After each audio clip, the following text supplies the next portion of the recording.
So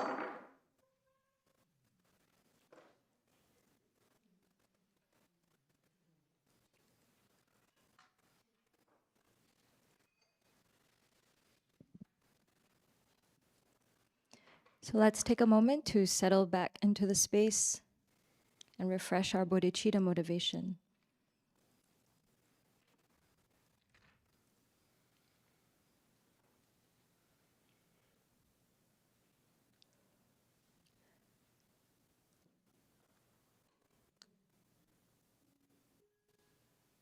And connecting again with the Buddha in the space in front, we'll take refuge and generate bodhicitta.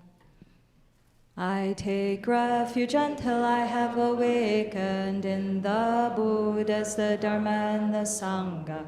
By the merit I create by listening to the Dharma, I will attain Buddhahood in order to benefit all sentient beings.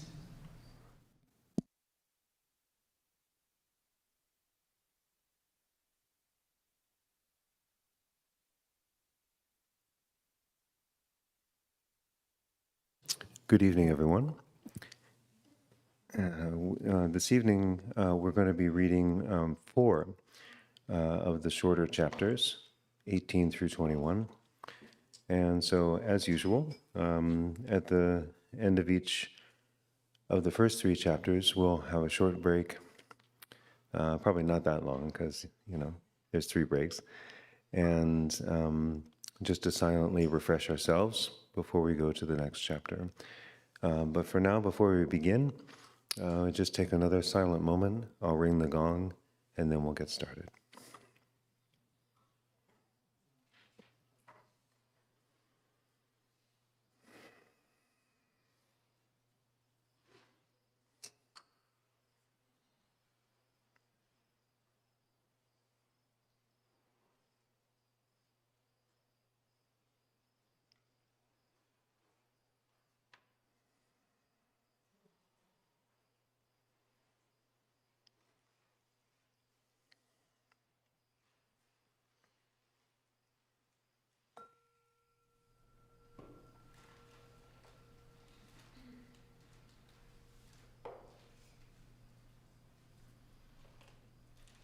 Chapter 18, Emptiness.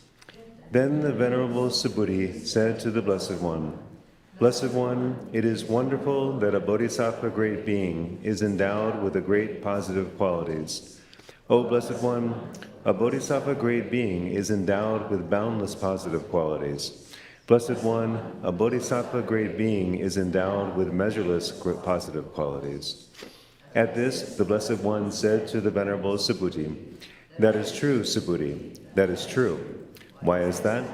It is because a bodhisattva great being beyond regressing has attained the infinite, limitless knowing that cannot be led astray by the disciples or solitary realizers.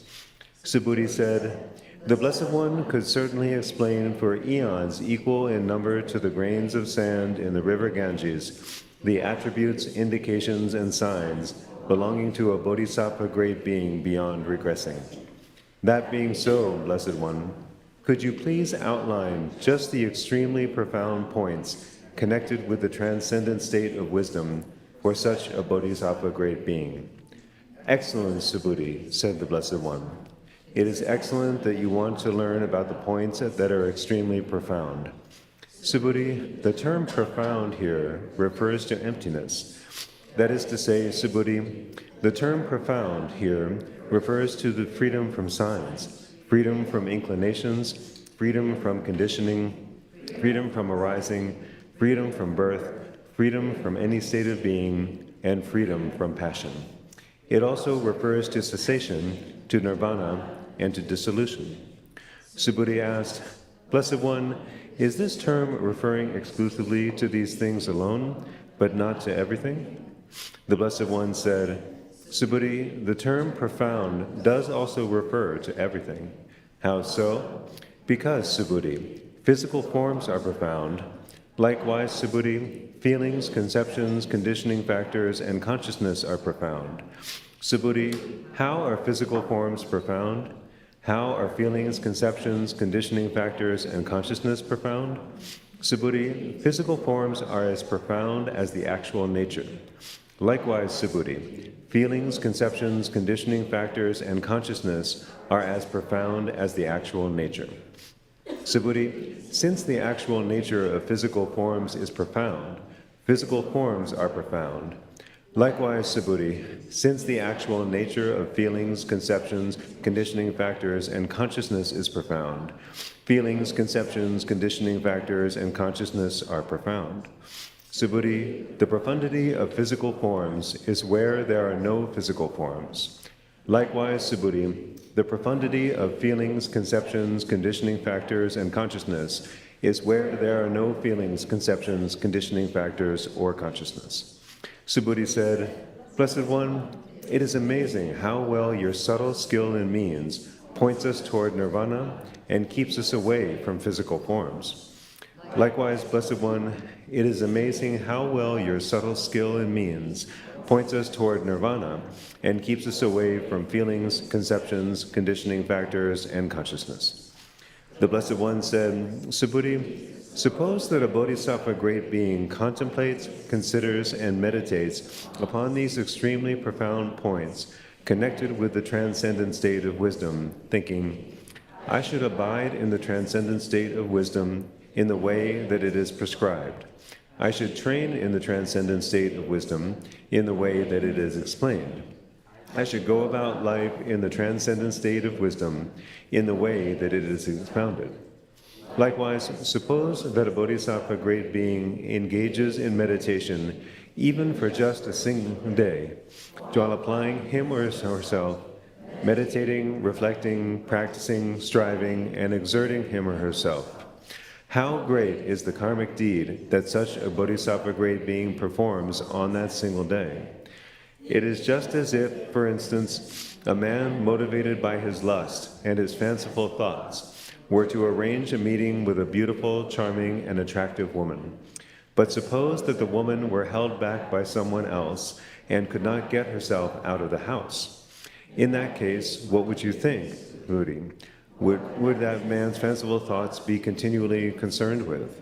Subhuti said, that man's fanciful thoughts would be continually concerned with nothing but the woman. He might think about her coming and what he will do with her once she has come. He might think about how he will flirt with her, amuse himself with her, and have intercourse with her. The Blessed One asked, So, Subhuti, what do you think? How many fanciful thoughts would that man generate in the course of a day? Blessed One, that man would generate many fanciful thoughts in the course of a day, said Subhuti. The Blessed One said, Subhuti, that man would generate in the course of a day the same number of fanciful thoughts as the number of eons that a bodhisattva great being leaves cyclic existence behind, turns his or her back on it, and puts an end to it. During that time, such a bodhisattva great being abides in this transcendent state of wisdom, trains in it, progresses in it, meditates on it, and engages in meditation on it as prescribed, informed, expounded, explained, and explicated. Such a bodhisattva great being also abandons any faults that make him or her regress from unsurpassed perfect awakening.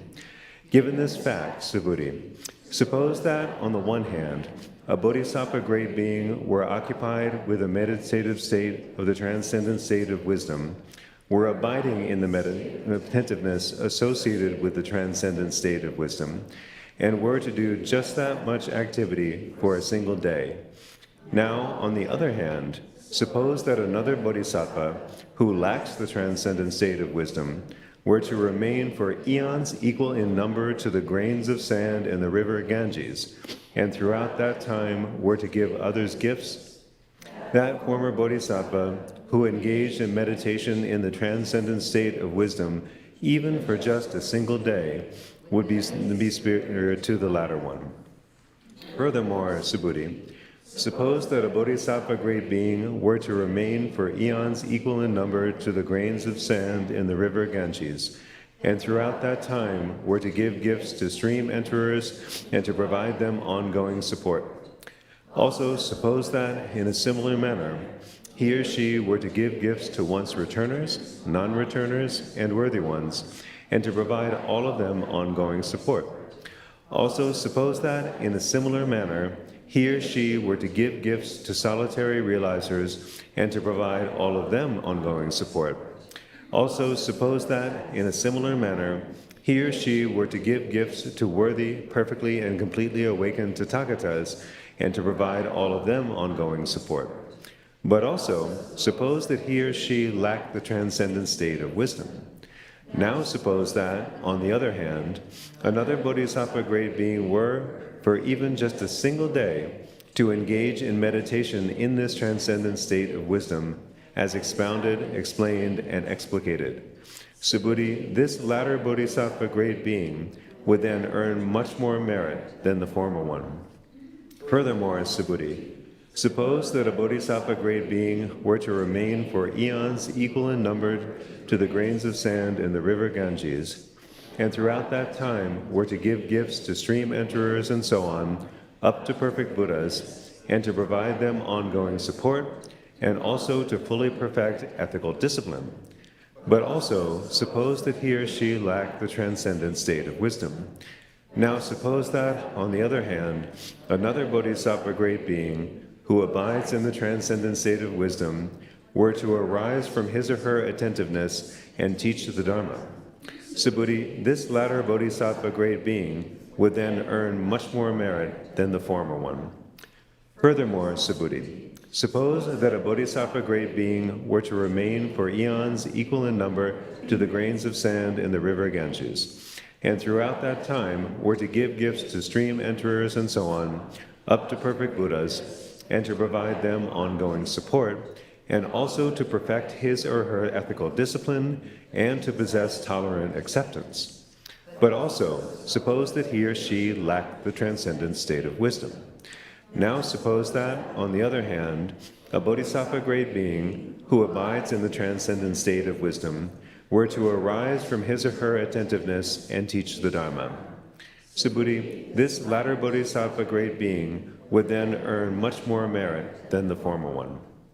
Furthermore, Subhuti, suppose that a bodhisattva grade being were to remain for eons equal in number to the grains of sand in the river Ganges, and throughout that time were to give gifts to stream enterers and so on, up to perfect Buddhas, and to provide them ongoing support, and also to perfect his or her ethical discipline, to possess tolerant acceptance, to undertake heroic perseverance, and to engage in meditation on the meditative states and qualities of the factors in awakening.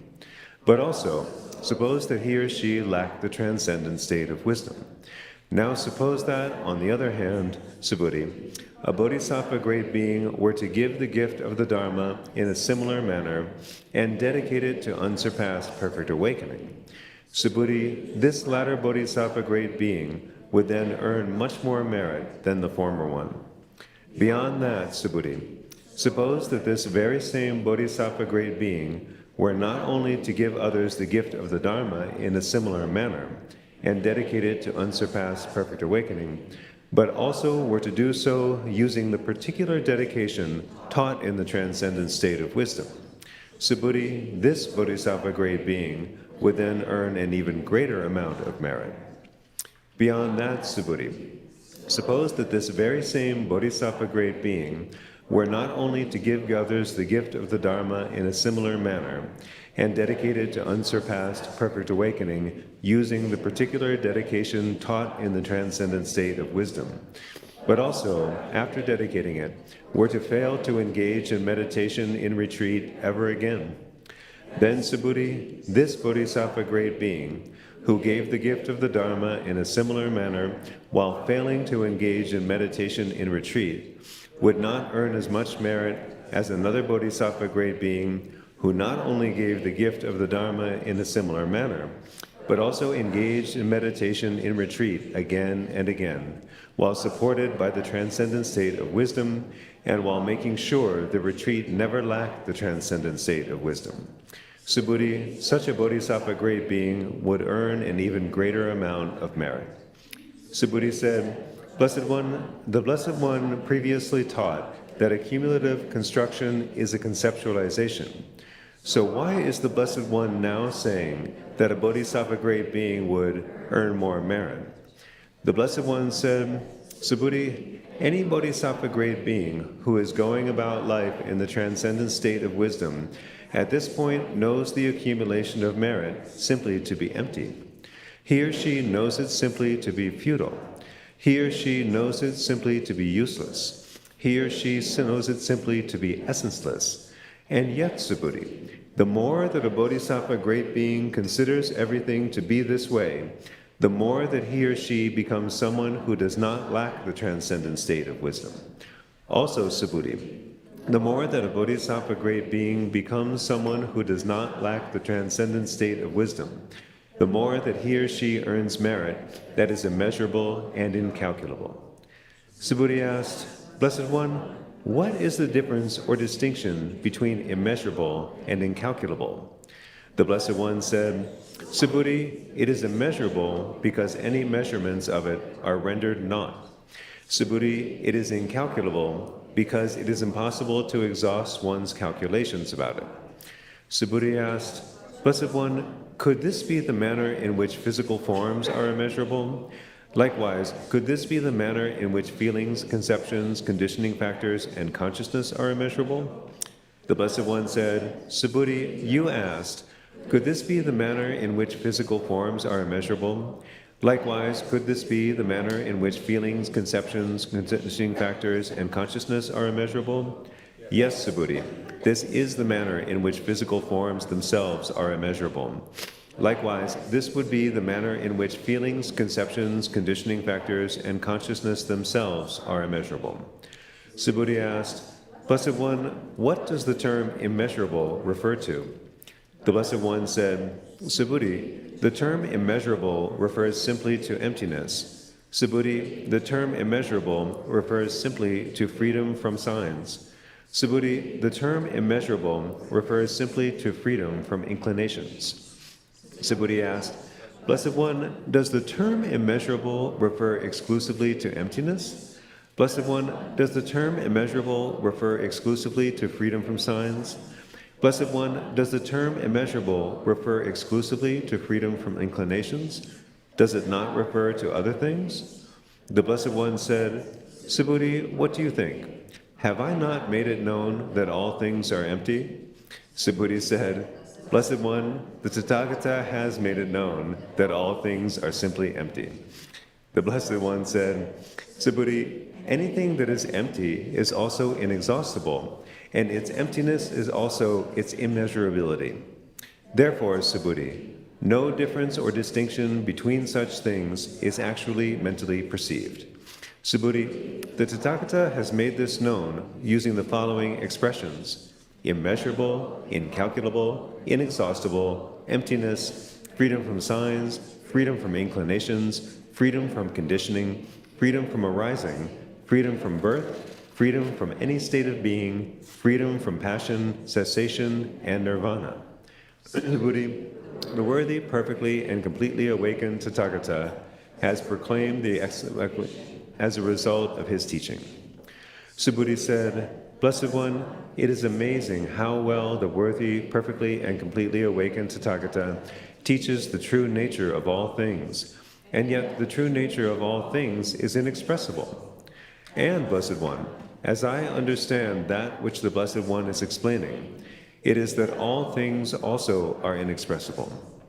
You are right, Subhuti. You are right, said the Blessed One. Subhuti, all things are inexpressible. Why? Because, Subhuti, the emptiness of all things is something that cannot be expressed. Subhuti asked, But, Blessed One, is there an increase or a decrease in that inexpressible thing? Definitely not, Subhuti, said the Blessed One. Subhuti said, Blessed One, if such an inexpressible thing were neither to increase nor decrease, then the transcendent state of generosity also would neither increase nor decrease. It would be the same for the transcendent state of ethical discipline, the transcendent state of tolerant acceptance, the transcendent state of heroic perseverance, the transcendent state of meditation, and the transcendent state of wisdom. They too would neither increase nor decrease. And, Blessed One, If these 6 transcendent states were neither to increase nor decrease, then, Blessed One, how could any bodhisattva great beings ever realize unsurpassed perfect awakening by way of the 6 transcendent states increasing? And how could they ever even really approach unsurpassed perfect awakening?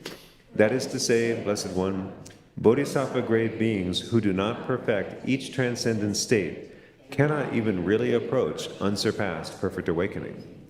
That is true, Subhuti. That is true, said the Blessed One. Subhuti, there is certainly no thing at the core of a transcendent state that increases or decreases.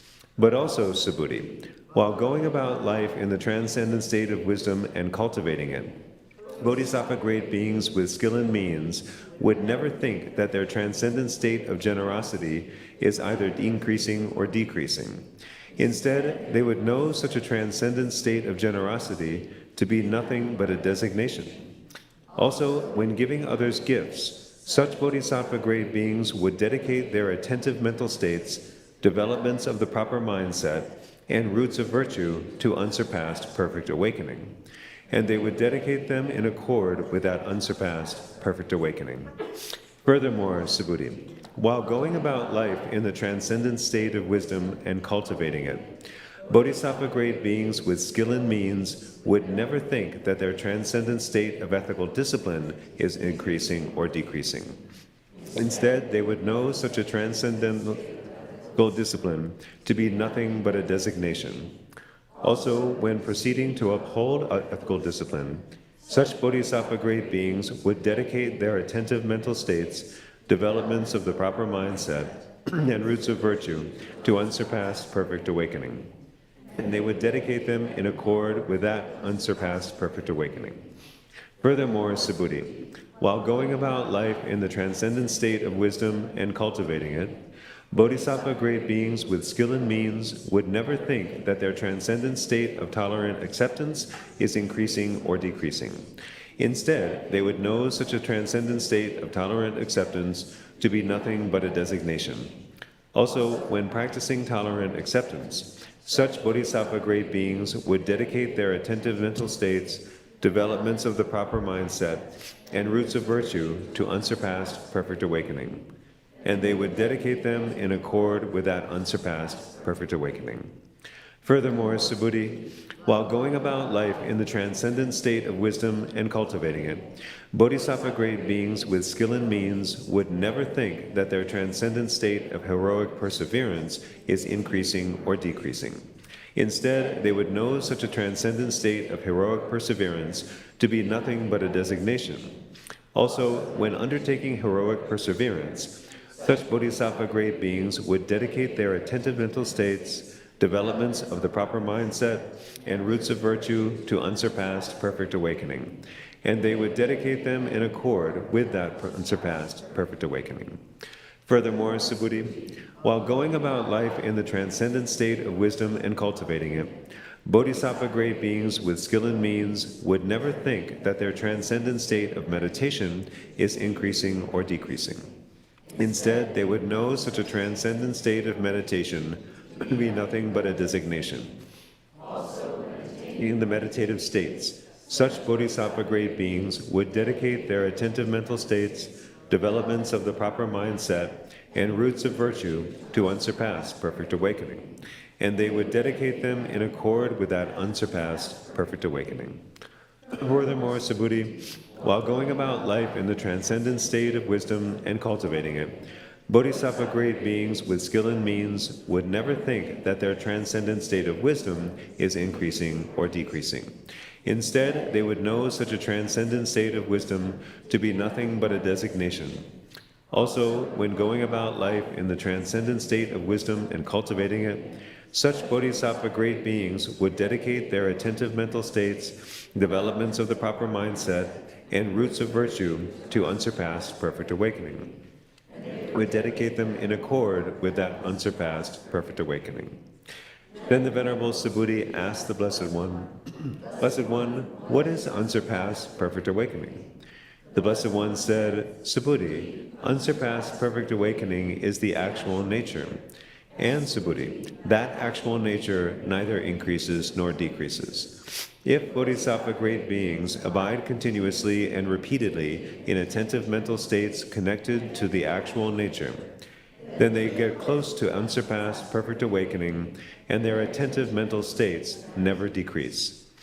Thus, Subhuti, there is neither increase nor decrease in that inexpressible thing. Subhuti, there is neither increase nor decrease in the transcendent states. Subhuti, there is neither increase nor decrease in all things. Therefore, Subhuti, Bodhisattva great beings who abide in these kinds of attentive mental states are approaching unsurpassed perfect awakening. This ends the chapter Emptiness, the 18th chapter in the noble transcendent state of wisdom in 8,000 lines.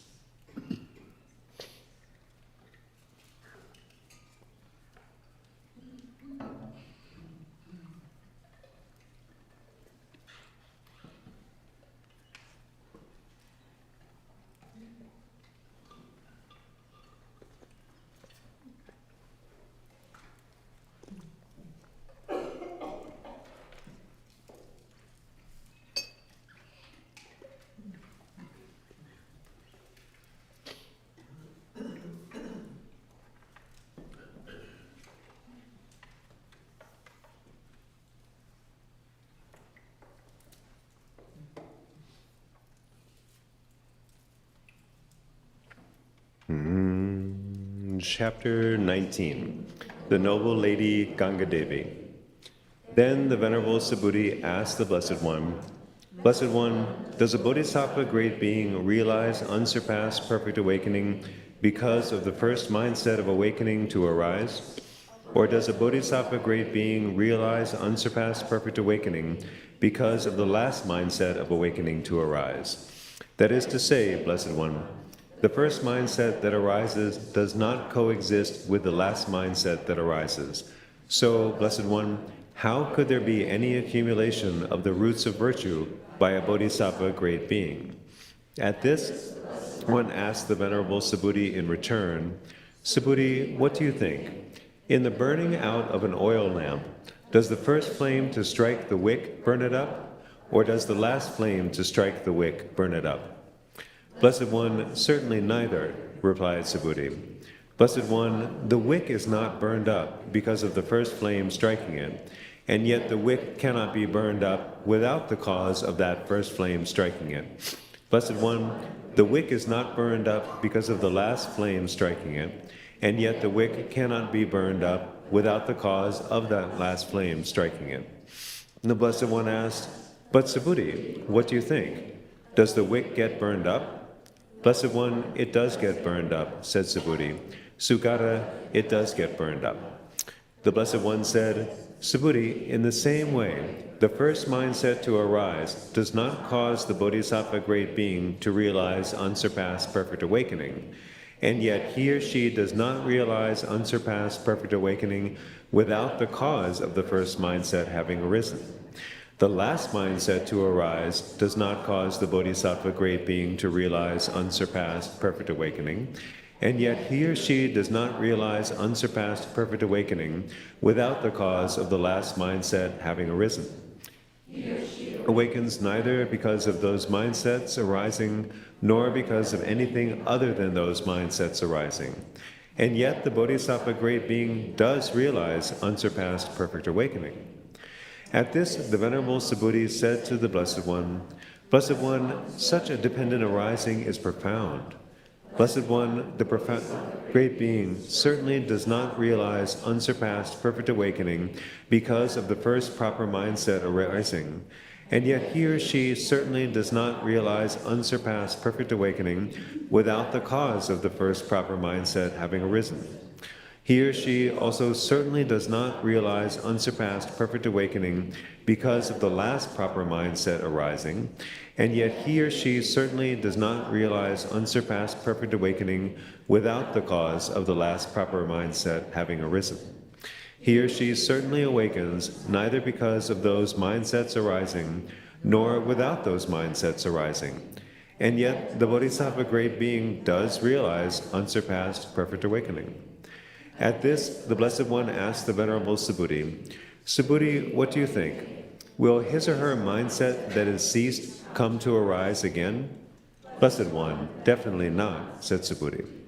The Blessed One asked, Subhuti, what do you think? Does his or her mindset that has arisen have the quality of cessation? Yes, Blessed One, it does have the quality of cessation, said Subhuti. Blessed One asked, Subhuti, what do you think? Will his or her mindset that has the quality of cessation come to cease? Blessed One, definitely not, said Subhuti. The Blessed One asked, Subhuti, what do you think? Does that mindset that has not arisen have the quality of cessation? Blessed One, definitely not, said Subhuti. The Blessed One asked, Subhuti, what do you think? Does the mindset that has the quality of cessation cease? Blessed One, definitely not, said Subhuti. The Blessed One asked, Subhuti, what do you think? Will the mindset that has the qualities of neither arising nor ceasing cease?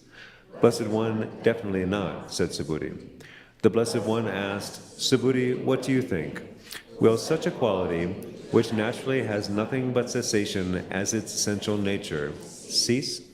Blessed One, definitely not, said Subhuti. The Blessed One asked, Subhuti, what do you think? Will this true nature of things cease? Blessed One, definitely not, said Subhuti. The Blessed One asked, Subhuti, what do you think? Will the actual nature remain as it is? Blessed One, the actual nature will remain as it is, said Subhuti. The Blessed One asked, Subhuti, what do you think? If the actual nature will remain as it is, then would it not remain unchanging? Blessed One, definitely not, said Subhuti. The Blessed One asked, Subhuti, what do you think? Is the actual nature profound? Blessed One, it is profound, said Subhuti. The Blessed One asked, Subhuti, what do you think? Is there a mindset in the actual nature? Blessed One, definitely not, said Subhuti. The Blessed One asked, Subhuti, what do you think? Is the mindset the actual nature? Blessed One, definitely not, said Subhuti. The Blessed One asked, Subhuti, what do you think? Is the mindset something other than the actual nature? Blessed One, definitely not, said Subhuti. The Blessed One asked, Subhuti, do you see the actual nature? Blessed One, definitely not, said Subhuti. The Blessed One asked, Subhuti, what do you think? Does someone going about life this way go about life in something profound? Blessed One, someone going about life in this way does not go about life in anything whatsoever, said Subhuti.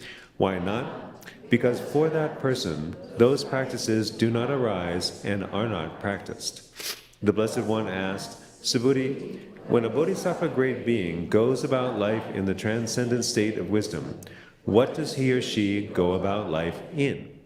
Blessed One, he or she goes about life in the ultimate reality, said Subhuti. The Blessed One asked, Subhuti, what do you think? When a bodhisattva great being goes about life in the ultimate reality, does he or she go about life in a conventional sign? Blessed One, definitely not, said Subhuti. The Blessed One asked, Subhuti, what do you think? Is any conventional sign unabandoned by him or her? Blessed One, definitely not, said Subhuti. The Blessed One asked, Subhuti, what do you think? When a bodhisattva great being goes about life in the transcendent state of wisdom, has he or she abandoned any conventional sign? Subhuti said, Blessed One, a bodhisattva great being does not go about life thinking, while practicing the bodhisattva's way of going about life, how can I succeed in abandoning conventional signs in this very life? Still, if he or she were to succeed in it, he or she would become a disciple who had not accomplished any of the qualities of a Buddha. Therefore, Blessed One, a bodhisattva great being has skill and means, knows what a conventional sign and a characteristic is, and intensively cultivates the freedom from signs. Then the Venerable Shariputra asked the Venerable Subhuti, Venerable Subhuti, when a bodhisattva great being cultivates the three gateways to complete liberation, namely emptiness, freedom from and freedom from inclinations, does the transcendent state of wisdom thrive in his or her dreams? Subhuti said, Venerable Shariputra, When the transcendent state of wisdom thrives for him or her because he or she cultivates it in the daytime, then it also thrives for him or her in a dream. How so? Because, Venerable Shariputra, the Blessed One taught both daytime and dreaming to be indistinguishable. If a bodhisattva great being were to arrive at the transcendent state of wisdom, about life in that transcendent state of wisdom, day in and day out, then because he or she repeatedly practices it, the transcendent state of wisdom would extend also into that bodhisattva great being's dreams. Shariputra asked, "But Venerable Subhuti, what if a man or woman performs either a pure or impure karmic deed in a dream? Does he or she incur or accrue that karmic deed?" So he said, "Venerable Shariputra, since the Blessed One said that all things are like dreams, a person would not incur or accrue any karmic deed. However, suppose, Venerable Shariputra, that after waking from a dream, that person were to think about it and develop a particular conception about having killed someone in a dream. Then he or she would incur or accrue the karmic deed of so doing. How, Venerable Shariputra, would that person think about and develop a particular conception of their having killed someone? Suppose that after committing the murder in the dream, he or she were to be woken up and to think to him or herself, 'Hooray, he has been killed. It is great that he has been killed. It is for good reason that he has been killed, and I killed him.'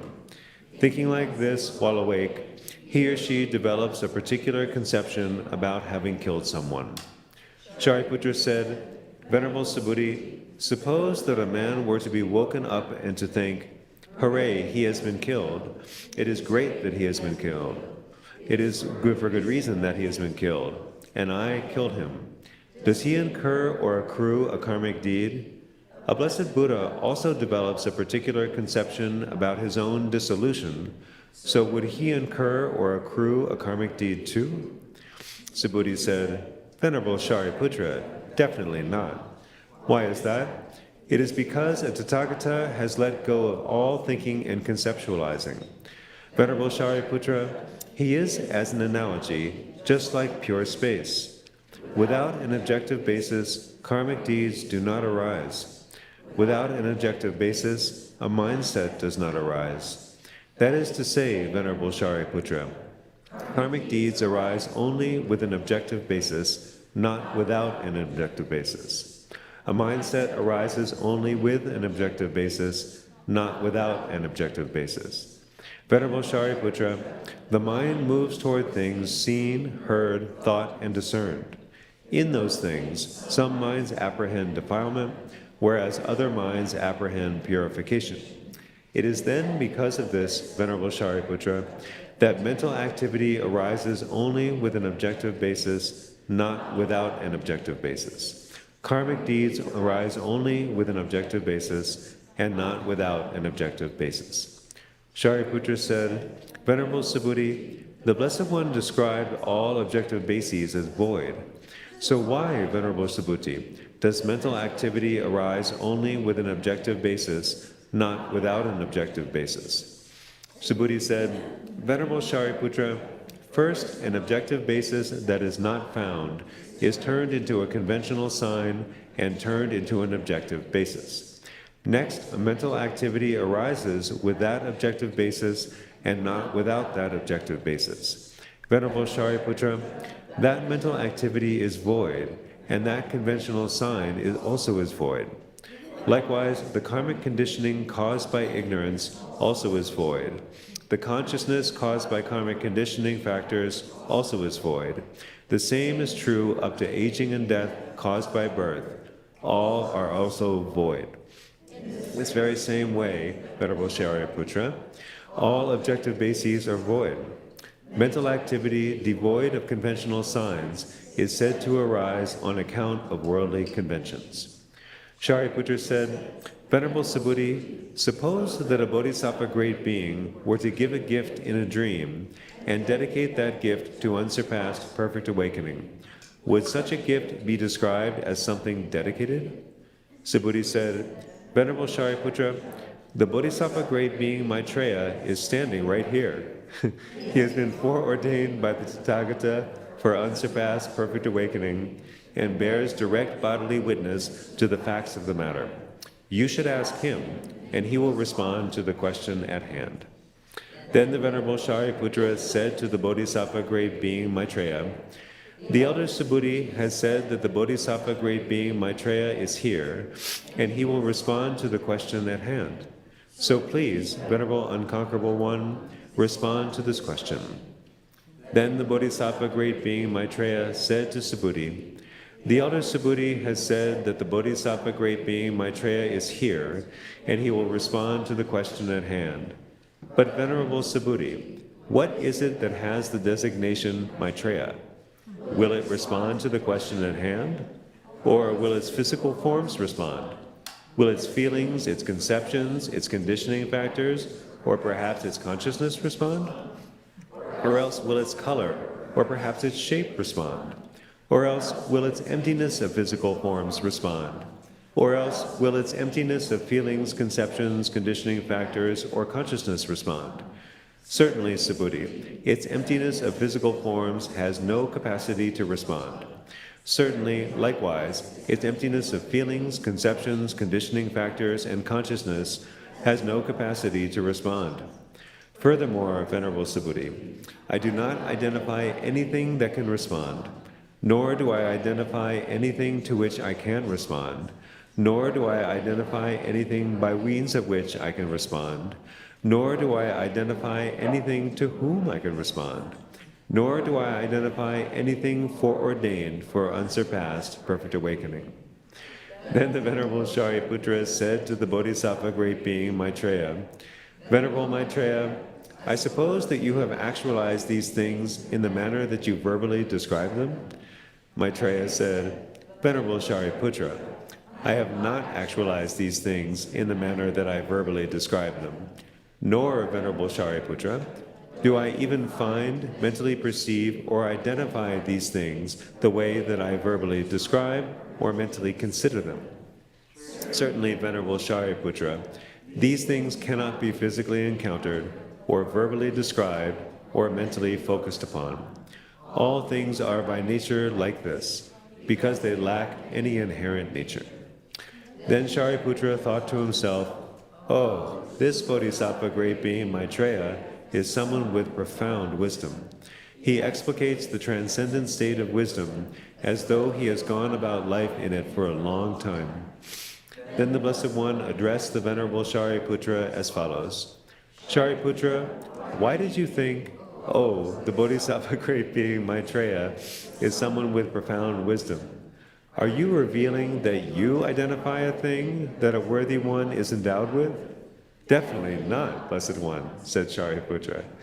The Blessed One said, likewise, Shariputra, a Bodhisattva great being going about life in the transcendent state of wisdom does not think, this thing has previously been foreordained for unsurpassed perfect awakening.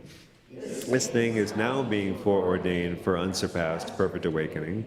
This thing will soon be foreordained, or this thing will ever realize unsurpassed perfect awakening.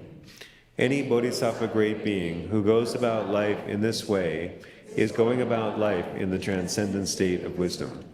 And while going about life not frightened, not terrified, and not stricken with terror, he or she engages in meditation, knowing that he or she possesses a reserve of strength, so it is not the case that he or she will not become completely awakened. If he or she goes about life in this way, then he or she goes about life in the transcendent state of wisdom. Moreover, if a Bodhisattva great being were in a wilderness area infested with carnivorous animals, he or she would not be frightened, terrified, or stricken with terror. Why not? Because that Bodhisattva great being would have completely given up everything for the sake of all sentient beings. He or she would develop the proper mindset, thinking, if carnivorous animals eat me, let me give that gift of myself wholly to them, so that I perfect the transcendent state of generosity and approach unsurpassed perfect awakening. I will do this so that when I have realized that unsurpassed perfect awakening in my Buddha field, exist absolutely anywhere, in any form or manner. Instead, all beings there will live on divine food. Moreover, if a bodhisattva great being were in a wilderness area infested with thieves, he or she would not be frightened, terrified, or stricken with terror. Why not? Because a bodhisattva great being delights in the roots of virtue by completely giving up all his or her possessions.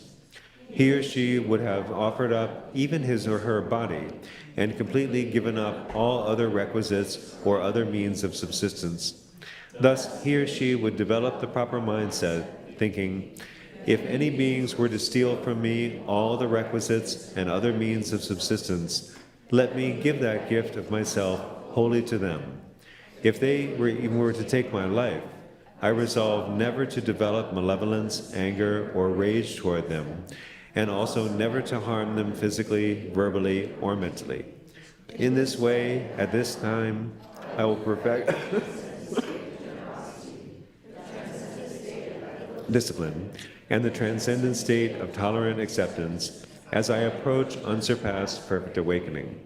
Also, I will do this and apply myself so that when I have realized unsurpassed awakening, in my Buddha field there will be no wildernesses infested with thieves, and none will be known to exist absolutely anywhere, in any form or manner.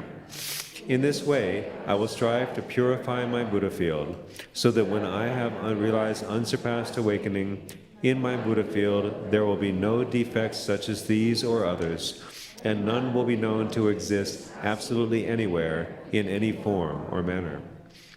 Moreover, if a bodhisattva great being were in a wilderness area that lacked drinkable water, he or she would not be frightened, terrified, or stricken with terror. Why not? Because a bodhisattva great being has the quality of not being terrified or afraid. Hence he or she would develop the proper mindset, thinking, I should train for the sake of eliminating any thirst that sentient beings may have. Also, a bodhisattva great being would not be frightened, not be terrified,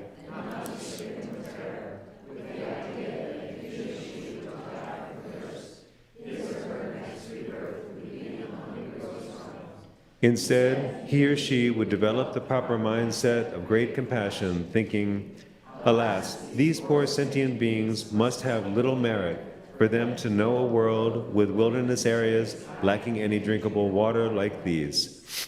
Again, I will do this and apply myself, so that when I have realized unsurpassed awakening, in my Buddha field there will be no wilderness areas lacking drinkable water, and none will be known to exist absolutely anywhere, in any form or manner.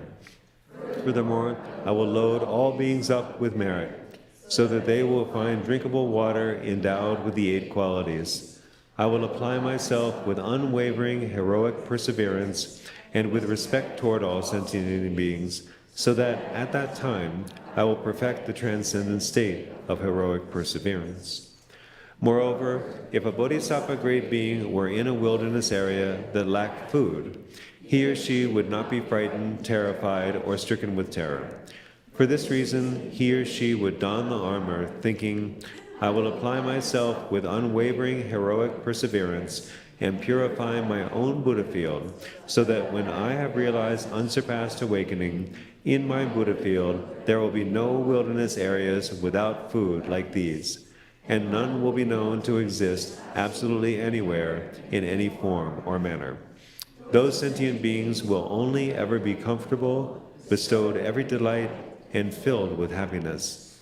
Also, I will do this so that absolutely anything that sentient beings wish for, and absolutely anything that their hearts desire, will come to manifest for them.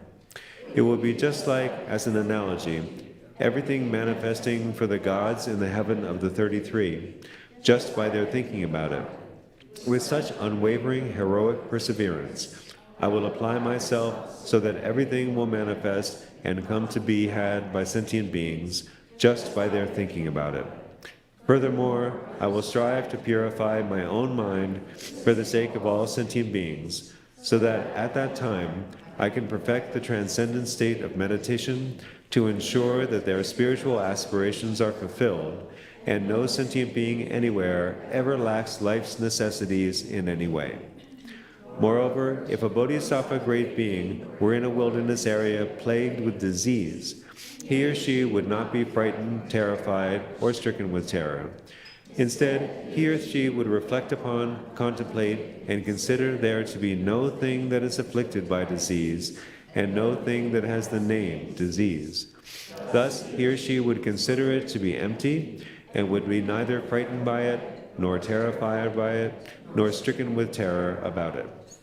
Furthermore, such a bodhisattva great being would never develop a mindset that thinks it will take a long time to realize unsurpassed perfect awakening, nor at such a thought would he or she be frightened, terrified, or stricken with terror. Why not? Because a moment of thought involves a limitation that is a point in time with no beginning, which is to say, it is beyond any point in time. So that bodhisattva great being would never form the notion of it being difficult, somehow thinking this point in time with no beginning takes so much time or takes such a long time. For inasmuch as this idea is associated with a single moment of thought, that is a point in time with no beginning, which is to say, it is beyond any point in time.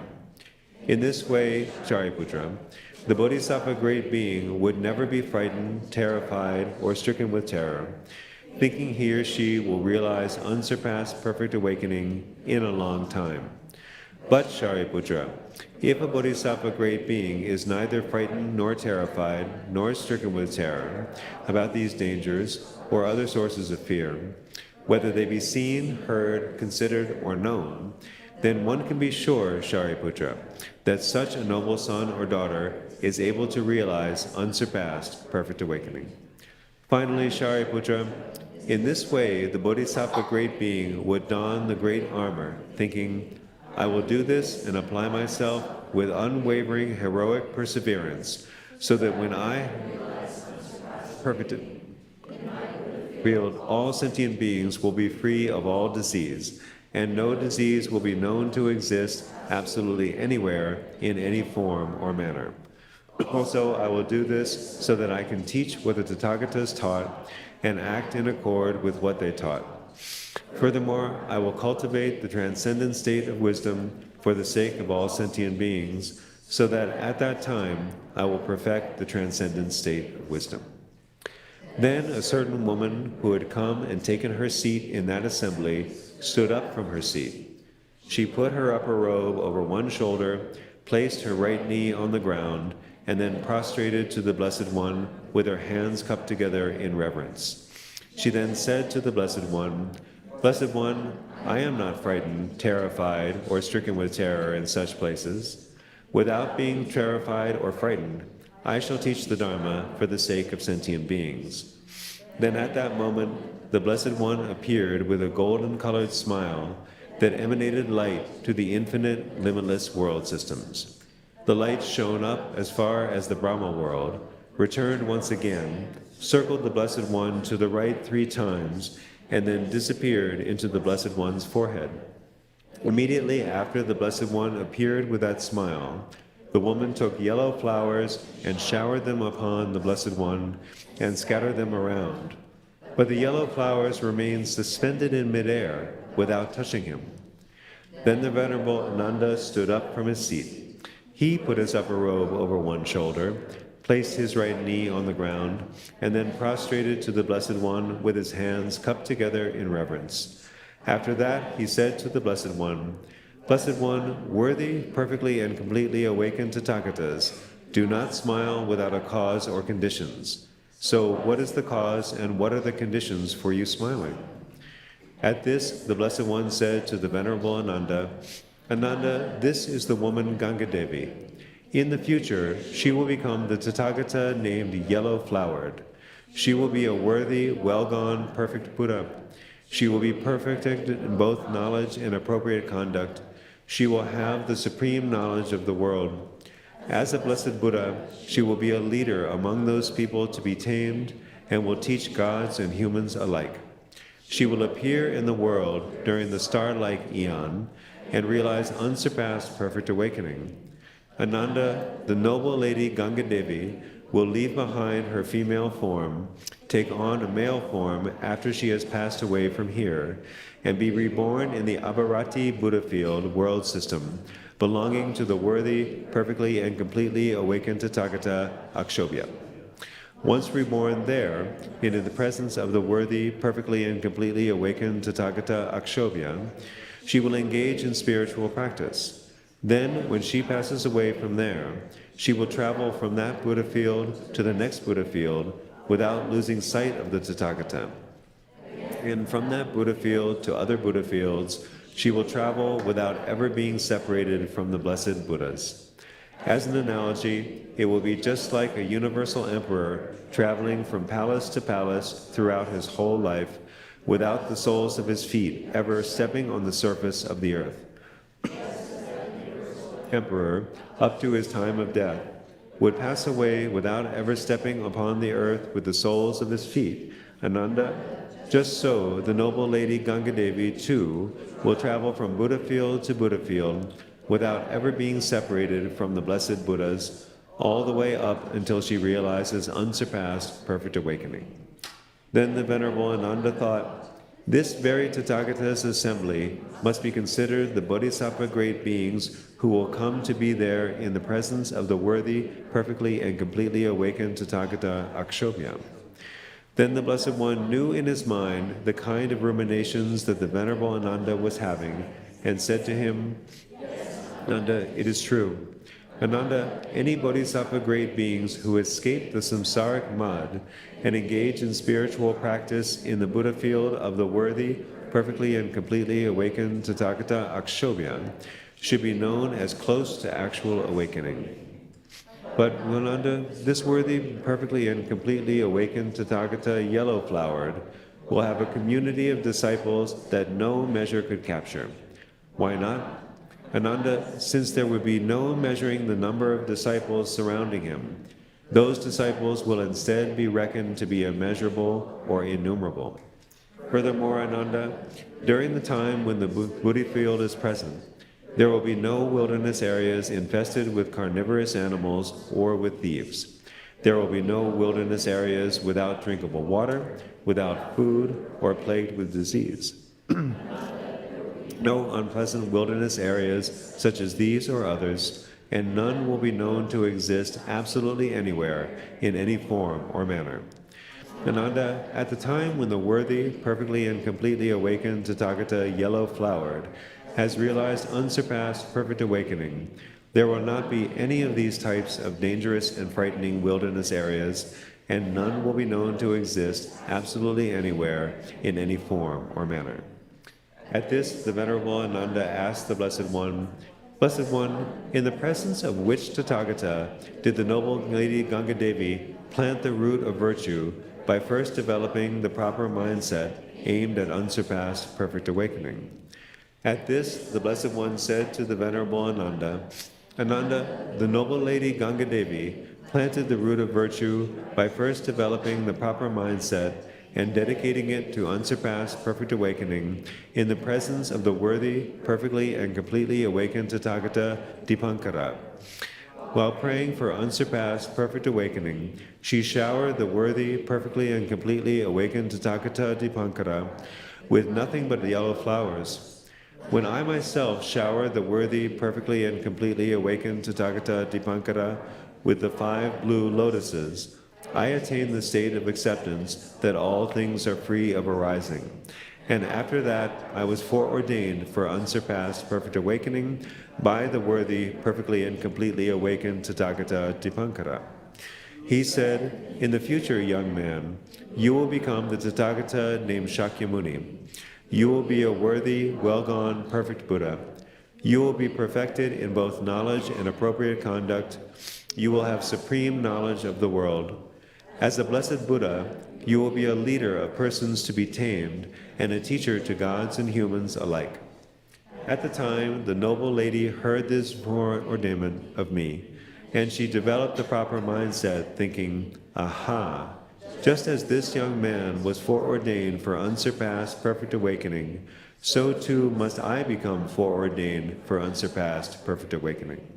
And thus, Ānanda, in the presence of the worthy, perfectly and completely awakened Tathāgata Dipankara, the noble lady came to plant the root of virtue by first developing the proper mindset aimed at unsurpassed perfect awakening.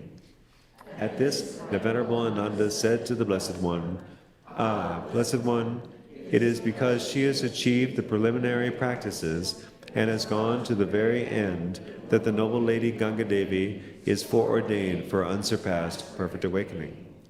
At this, the Blessed One said to the Venerable Ānanda, "Yes, Ānanda, it is true what you say. It is because she has achieved the preliminary practices and has gone to the end that the noble lady Ganga Devi is foreordained for unsurpassed perfect awakening."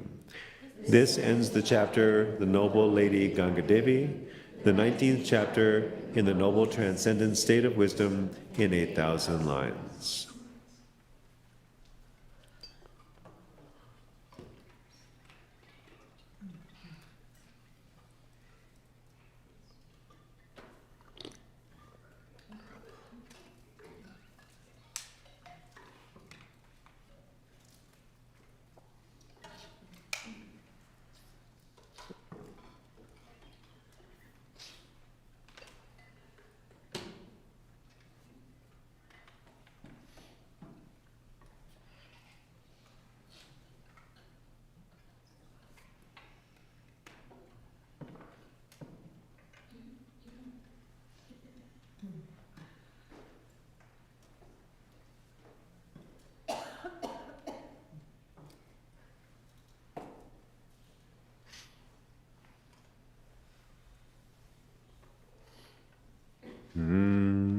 Chapter 20, Examining Skill and Means.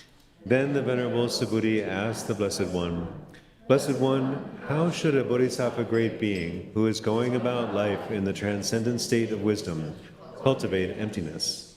How should he or she engage in the meditative concentration on emptiness?" The Blessed One said, "Subhuti, a bodhisattva great being who goes about life in this transcendent state of wisdom should consider physical forms to be empty. Likewise, he or she should consider feelings, conceptions, conditioning factors, and consciousness to be empty.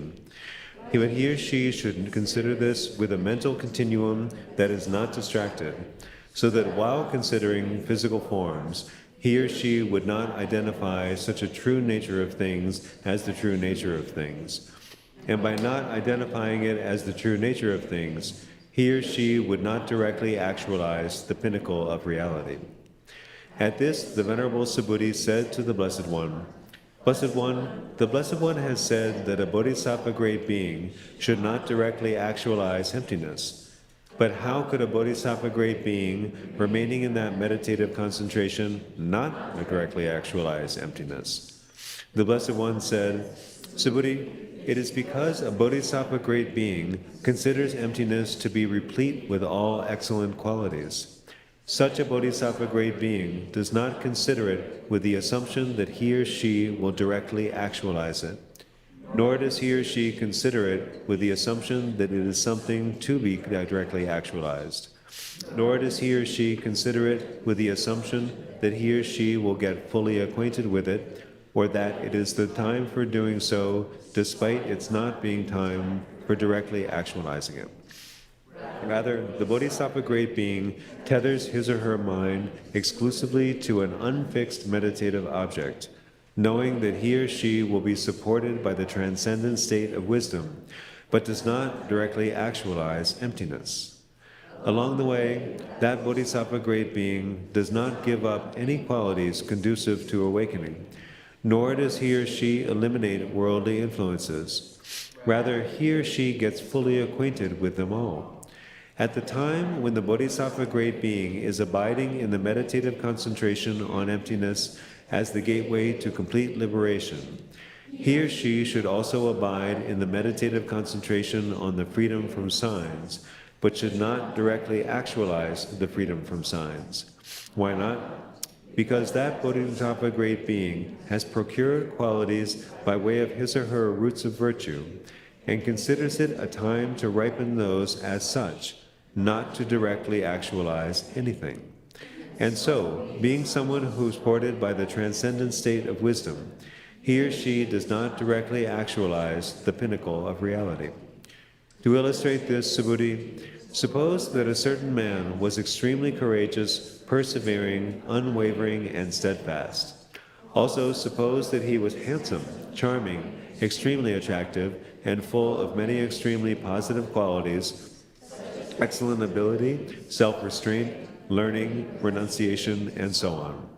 Also, suppose that he was intelligent, articulate, perfectly clear, perfect in behavior, and knew the proper time, place, and circumstances for things. Also, suppose that he was supremely masterful in archery and immune to a great number of weapons or attacks. Also, suppose that he had, through his own accomplishment, become extremely skilled in all the arts and had the highest degree of skill in the crafts. Suppose that he was mindful, judicious, knowing, considerate, skilled in politics, and learned in all the treatises. Also suppose that he was friendly, wealthy, powerful, free of physical defects, and completely morally strong. Also suppose that he helped others and was beloved and dear to many people. Also suppose that he was able to succeed at any task whatsoever that he undertook. Also suppose that he conducted himself systematically and was extremely successful in all regards.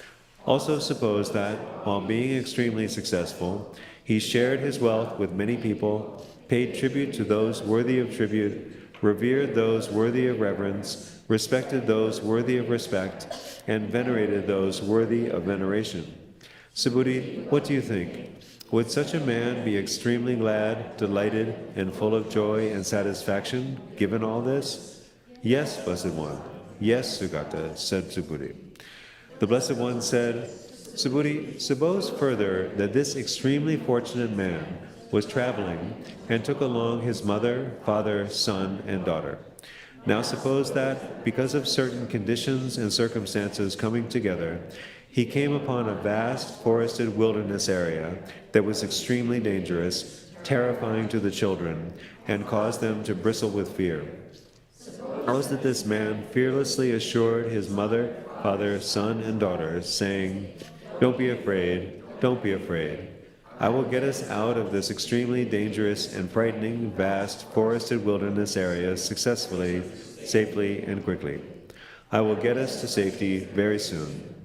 But Subhuti, suppose that in that vast forested wilderness area, there were many hostile forces and enemies opposing that man. Subhuti, what do you think? Would such a courageous man, who never retreated from hostile forces or enemies opposing him, and who was unwavering, perseverant, steadfast, wise, extremely affectionate, compassionate, courageous, and full of resources, abandon his mother, father, son, and daughter? Would he think that he should get only himself out of this extremely dangerous and frightening, vast, forested wilderness area? Definitely not, Blessed One, said Subhuti. Why not? Because, Blessed One, a man with such powerful internal and external resources would never abandon his mother, father, son, and daughter. In that vast forested wilderness area, many other more courageous, more combat-ready, and noble defenders and counterattackers would stand there by his side and protect him from those hostile forces and enemies. And despite their preying on his weakness and seeking ways to attack him, the hostile forces and enemies would never be able to find any vulnerability to do so. Such a capable man would successfully, safely, and quickly be able to get his family, unharmed and uninjured, out of that extremely dangerous and frightening, vast forested wilderness area, and all the way to their villages, cities, and towns. At this, the Blessed One said to the Venerable Subhuti, The same is true, Subhuti, in the case of a Bodhisattva great being who cares for the welfare of all sentient beings. He or she abides in benevolence, compassion, rejoicing, and impartiality. He or she is supported by skill and means and the transcendent state of wisdom. dedicates the roots of virtue through the dedication that the perfect Buddha has recommended. But even though such a bodhisattva great being enters the gateways to complete liberation, that is to say, emptiness, the freedom from signs, and the freedom from inclinations, he or she does not directly actualize the pinnacle of reality in particular at the levels of the disciples or solitary realizers. Why not? Because he or she has the most powerful and unwavering supporters, namely the skill and means and the transcendent state of wisdom. For this reason, he or she has not abandoned all sentient beings, and hence he or she has become capable of realizing unsurpassed perfect awakening successfully and safely. Subhuti, at the time when a bodhisattva great being is focused upon the mindset of benevolence toward all sentient beings, with supreme benevolence, along the way, a bodhisattva great being overcomes the armies belonging to the defilements and maras, overcomes the levels of the disciple and the solitary realizer, and remains in that meditative concentration. Subhuti, by not eliminating worldly influences, he or she gets fully acquainted with emptiness in the supreme transcendent state. Subhuti, in that interval of time during which the bodhisattva great being is abiding in the meditative concentration on emptiness as the gateway to complete liberation, the bodhisattva great being does not concurrently abide in the meditative concentration on the freedom from signs, nor has he or she directly actualized the meditative concentration on the freedom from signs. Subhuti, as an analogy, it is just like an extremely large bird flying around in midair that neither lands upon the earth nor perches upon any support and rests there. Getting in midair without perching or resting anywhere, Subhuti, the bodhisattva great being, abides in the state of emptiness and gets fully acquainted with emptiness. Next, he or she abides in the state of freedom from signs and gets fully acquainted with freedom from signs. Then he or she abides in the state of freedom from inclinations and gets fully acquainted with freedom from inclinations. However, without having perfected the awakened qualities of a Buddha, he or she does not land upon emptiness, freedom from signs, or freedom from inclinations. Subhuti, as an analogy, it is just like a powerful master archer who is well trained and perfectly skilled in archery training. He or she can shoot one arrow upward, and then immediately after doing so, shoot other arrows at it to knock back the first arrow and prevent it from falling to the earth. With one arrow after another, he or she can continually keep the first arrow from falling to the earth, and that arrow will not fall to the earth unless he were to wish it, thinking, "All right now, let the arrow fall to the earth." Subhuti, in this very way, the bodhisattva great being, going about life in the transcendent state of wisdom and supported by skill and means, does not directly actualize the supreme pinnacle of reality unless his or her roots of virtue have ripened fully and perfectly into unsurpassed perfect awakening. It is only when the roots of virtue have ripened fully and perfectly into unsurpassed perfect awakening that he or she directly actualizes the supreme pinnacle of reality. Therefore, Subhuti, a bodhisattva great being, going about life in the transcendent state of wisdom and cultivating it, would consider the profound true nature of these things and meditate upon that nature, but would not directly actualize it. At this, the Venerable Subhuti said to the Blessed One, "Blessed One, a bodhisattva great being is someone who performs difficult deeds. And that bodhisattva great being who performs extremely difficult noble deeds goes about life in emptiness, abides in emptiness, and attains that emptiness as a meditative concentration. She does not directly actualize the pinnacle of reality. Blessed One, this is extremely wonderful. Sukata, it is supremely wonderful." At this, the Blessed One said to the Venerable Subhuti, "Yes, Subhuti, yes it is. A bodhisattva great being performs difficult noble deeds.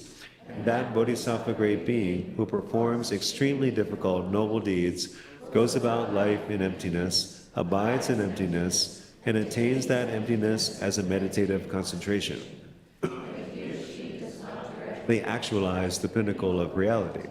Why not? Subhuti, that is because a bodhisattva great being has not abandoned beings. Instead, such a bodhisattva great being holds the distinctive aspiration to free all beings. Such a bodhisattva great being fully accomplishes the proper mindset, thinking, I will not abandon any sentient being. I will free them all. In doing so, he or she fully accomplishes emptiness as a gateway to complete liberation through meditative concentration, the freedom from signs as a gateway to complete liberation through meditative concentration, and the freedom from inclinations as a gateway to complete liberation through meditative concentration. If that bodhisattva great being fully accomplished these in this way, one can be certain that he or she has the skill and means and does not directly actualize the pinnacle of reality until completely perfecting the qualities of a Buddha. Because he or she is preserving the skill and means and simply developing the mindset to not abandon any sentient beings. Thus, by developing this proper mindset together with the skill and means, he or she does not directly actualize the pinnacle of reality along the way. Furthermore, Subhuti, when a bodhisattva great being considers or wishes to consider these profound topics, namely emptiness, freedom from signs, and freedom from inclinations as gateways to complete liberation through meditative concentration, then he or she thinks, these sentient beings have been going about life for a long time in mental perception because of their conception of a sentient being. Once I have realized unsurpassed perfect awakening, I will teach the Dharma to those sentient beings who erroneously believe in their mental perception in order to eliminate such an erroneous belief. Contemplating this, he or she attains emptiness as a gateway to complete liberation through meditative concentration, but does not directly actualize the pinnacle of reality. Attains the freedom from signs as a gateway to complete liberation through meditative concentration, but does not directly actualize the pinnacle of reality. He or she also attains the freedom from inclinations as a gateway to complete liberation through meditative concentration, but does not directly actualize the pinnacle of reality. Thus, a bodhisattva great being who has developed the proper mindset and this skill and means neither directly actualizes the pinnacle of reality along the way, nor loses the meditative concentrations on benevolence, compassion, rejoicing, and impartiality. Why not? Great beings, supported by skill and means, thrives to a greater degree with his or her pure qualities. She also has sharper faculties, such as faith and so on, and attains the powers, the factors in awakening, and the path. Furthermore, Subhuti, a bodhisattva great being would think, these sentient beings have been going about life for a long time in their mental perception because of their conception of things. Once I have realized unsurpassed perfect awakening, I will teach the Dharma to those sentient beings who erroneously believe in their mental perception in order to eliminate such an erroneous belief.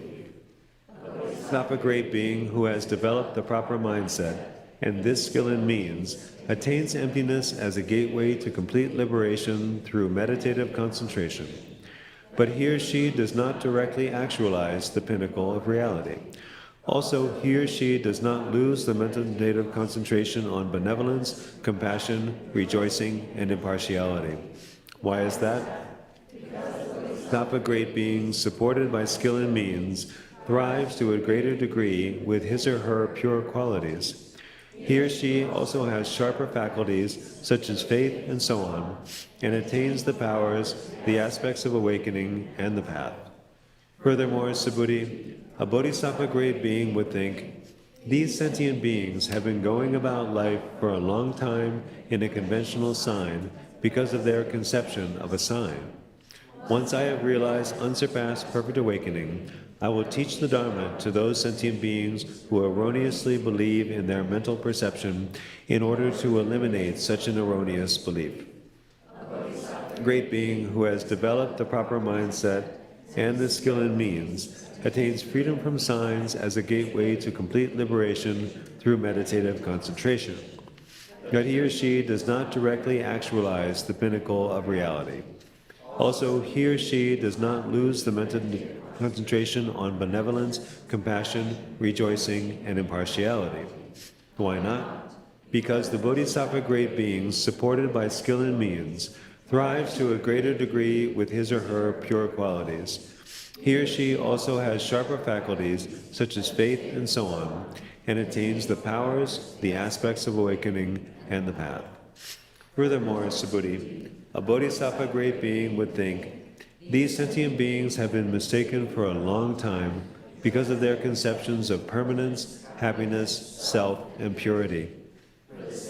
Helping them to eliminate the mistake of their conceptions of permanence, happiness, self, and purity, I will act now so that once I have realized unsurpassed perfect awakening, I will teach them the Dharma. All this is impermanent, not permanent. All this is suffering, not happiness. All this lacks a self. It does not have a self. All this is impure. It is not pure. A Bodhisattva great being who has developed the proper mindset and is supported by the previously described skill and means and the transcendent state of wisdom does not directly actualize the pinnacle of reality along the way when the qualities of a Buddha have not been perfected. In this way, having entered freedom from inclinations as a gateway to complete liberation through meditative concentration, he or she abides in it. But he or she does not directly actualize the pinnacle of reality. Also, he or she does not lose benevolence, passion, rejoicing, and impartiality.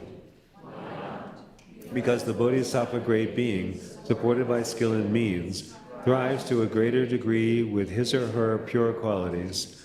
He or she also has sharper faculties, such as faith and so on, and attains the powers, the aspects of awakening, and the path. Subhuti, the Bodhisattva great being, also indeed develops the proper mindset, thinking,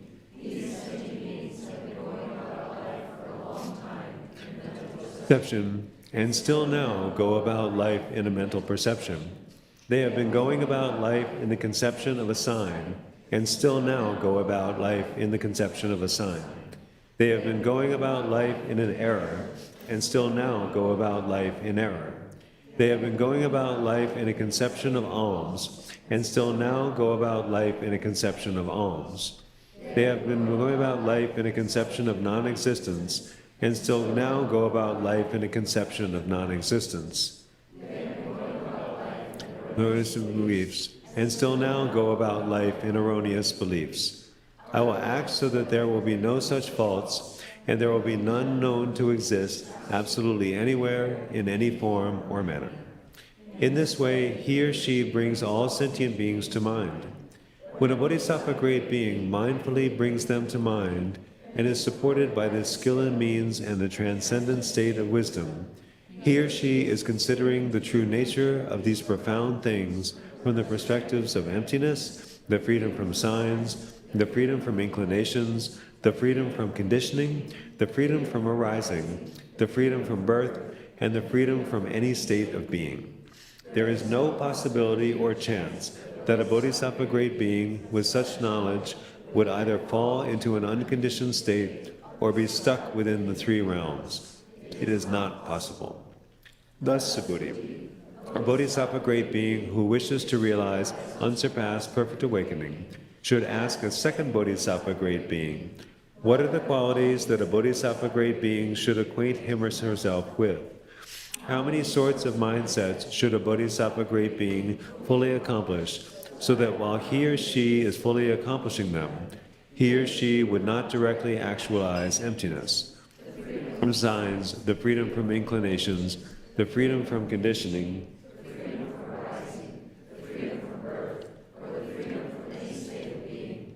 but would cultivate the transcendent state of wisdom.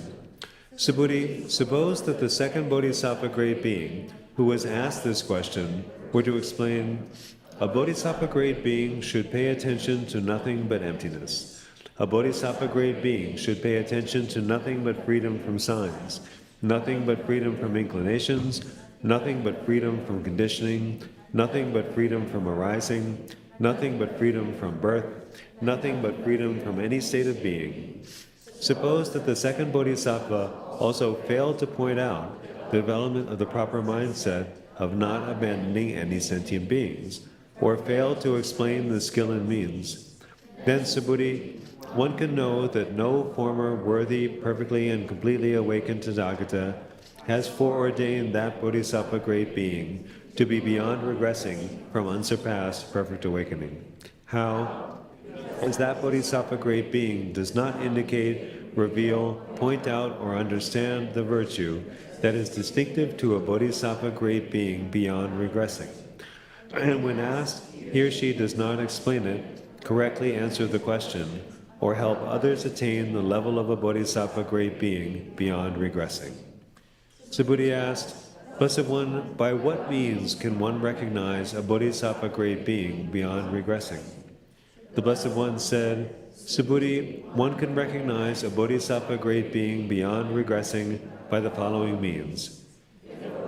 The great being, whether or not he or she heard this transcendent state of wisdom, were to respond and answer the question the way I described, then he or she should be recognized as a bodhisattva great being beyond regressing. Subhuti said, that explains why, Blessed One, there are many going about life with the aim of awakening, but among those, few would answer the question that way. The Blessed One said, Subhuti, it explains why there are few bodhisattva great beings foreordained for the stage where their knowing is beyond regressing. But those who are foreordained will answer the question the way I described. One can recognize those bodhisattva great beings because they have planted and purified the roots of virtue, and none of them can be led astray by the world with its gods, humans, and asuras. Moreover, Subhuti, suppose that even when dreaming, a bodhisattva great being were to lucidly perceive everything as a dream, without directly actualizing awakening. Then, Subhuti, one should recognize a bodhisattva great being beyond regressing to have this sign of being beyond regressing. Furthermore, Subhuti, suppose that even when dreaming, a bodhisattva great being did not develop a mindset to benefit him or herself, or of yearning for the levels of the disciples or solitary realizers within the three realms. Subhuti, one should also recognize a bodhisattva great being beyond regressing to have this sign of being beyond regressing. Furthermore, Subhuti, suppose that even when dreaming, a bodhisattva great being saw him or herself teaching the Dharma as a worthy, perfectly and completely awakened Tathāgata, seated in a pavilion surrounded by the Saṅgha of monks and attended by the Saṅgha of bodhisattvas, at the center of an assembly with persons numbering in the hundreds, thousands, or even quintillions. Subhuti, one should also recognize a bodhisattva great being beyond regressing to have this sign of being beyond regressing. Furthermore, Subhuti, suppose that even when dreaming, a bodhisattva great being rose into the air, taught the Dharma to sentient beings, and perceived him or herself within a 6-foot wide halo of light, emanating monks who traveled in different directions, performed the activities of a Buddha in the different world systems, and taught the Dharma there. Subhuti, one should also recognize a bodhisattva great being beyond regressing to have this sign of being beyond regressing.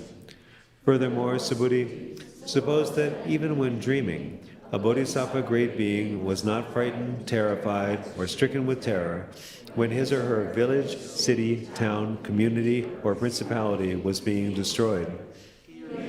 Also fears no fear or anxiety when a fire breaks out, when seeing wild carnivorous animals or other very small creatures, when someone is about to cut off his or her head, when encountering any other dangers, threats, pain, or dissatisfaction, or when seeing other sentient beings suffering in extreme fear and anxiety. In this situation, he or she is not frightened, terrified, or stricken with terror. Also, when a bodhisattva great being has awakened and arisen from any dream, he or she thinks, once I have realized unsurpassed perfect awakening, I should teach the Dharma by accurately pointing out that everything in the three realms is like a dream.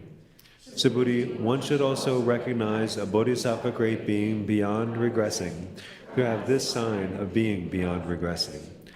Furthermore, Subhuti, suppose that when dreaming, a bodhisattva great being beyond regressing, beings in the hell realms, and thought, I will act so that once I have realized unsurpassed awakening, in my Buddha field there will not even be any lower realms in any form or manner. Subhuti, this complete purification of the lower realms should also be recognized as a sign of a bodhisattva great being beyond regressing. Regarding this, Subhuti, how would one know that once this bodhisattva great being realizes unsurpassed awakening, in his or her Buddha field there will be no lower realms in any form or manner? Subhuti, suppose that when dreaming, a bodhisattva great being saw sentient beings in the hell realm, the hungry ghost realm, or the animal realm, and then regained mindfulness and thought, I will act so that once I have realized unsurpassed awakening, in my Buddha field there will not even be any lower realms in any form or manner. In this way, Subhuti, one should recognize this complete purification of the lower realms as a sign of a bodhisattva great being beyond regressing. And, Subhuti, one should also recognize a bodhisattva great being beyond regressing to have this sign of being beyond regressing. Furthermore, Subhuti, if a dreaming bodhisattva great being were awakened from a dream where a town or a city is burning, he would recollect it, thinking, the attributes, indications, and signs that I myself have foreseen in my dreams are known to be the attributes, indications, and signs by which a bodhisattva great being beyond regressing should be recognized. Hour of the truth in this true statement, may the fire burning the town or city subside, be extinguished, and disappear. If afterwards, Subhuti, the fire burning the town or city subsides, is extinguished, and disappears, then, Subhuti, one should recognize this bodhisattva great being as foreordained by the previous worthy, perfectly and completely awakened Tathāgatas, as beyond regressing from unsurpassed perfect awakening.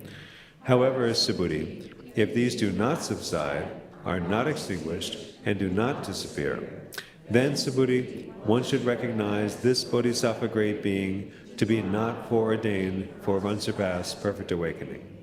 Moreover, Subhuti, if the fire's burning spreads further and moves to another house or road, from house to house, from road to road, and burns them all, that is to say, it does not subside, is not extinguished, and does not disappear, then, Subhuti, one should know that, by having rejected the Dharma, this bodhisattva great being has accumulated the karmic deeds leading to inferior wisdom, and as a result of that, the ripening of such karmic deeds is causing the bodhisattva great being's present failure.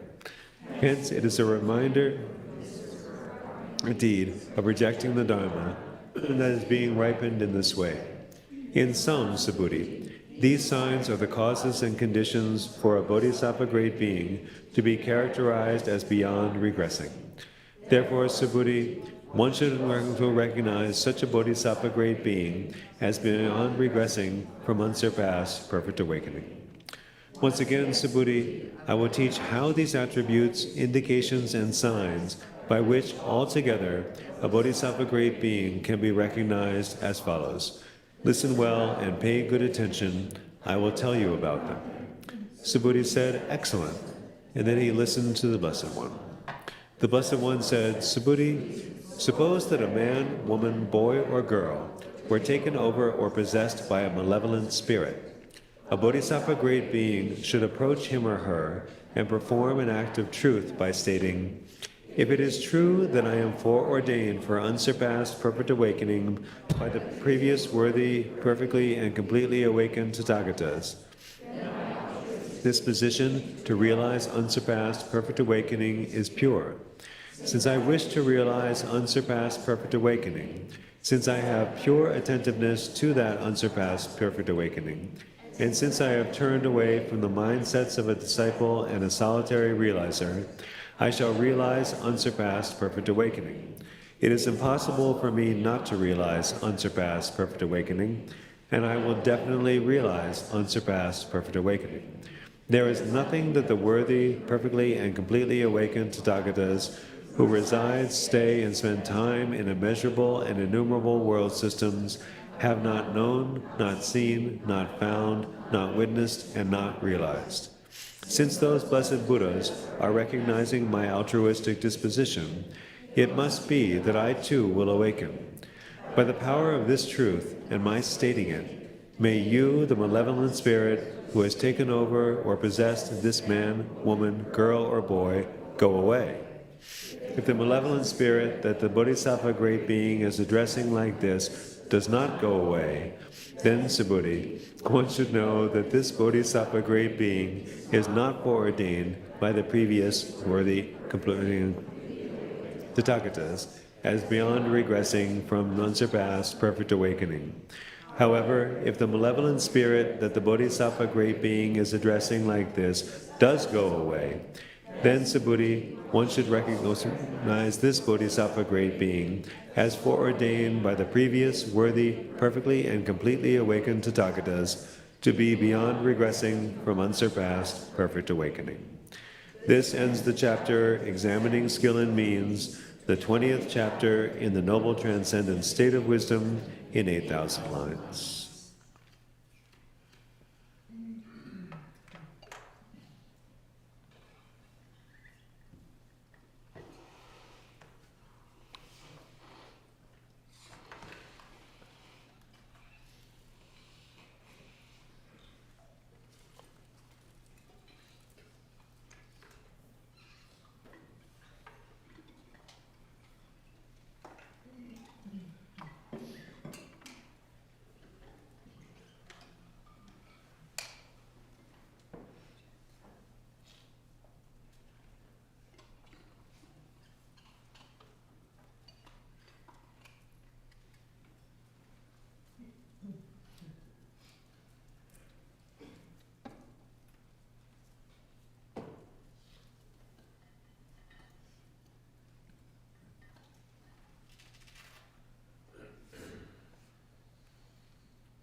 Chapter 21, detailing Mara's activities. On that topic, the Blessed One continued, Subhuti, a Bodhisattva Great Being may say, by the power of the truth in my stating that I have been foreordained by the previous worthy, perfectly and completely awakened Tathāgatas, may this malevolent spirit go away. But in response, Subhuti, it is the pernicious Mara who will exert himself in making that malevolent spirit go away. Why is that? Because the pernicious Mara will strive extremely strenuously and energetically to get at the Bodhisattva Great Being who has not traveled a long time on the path.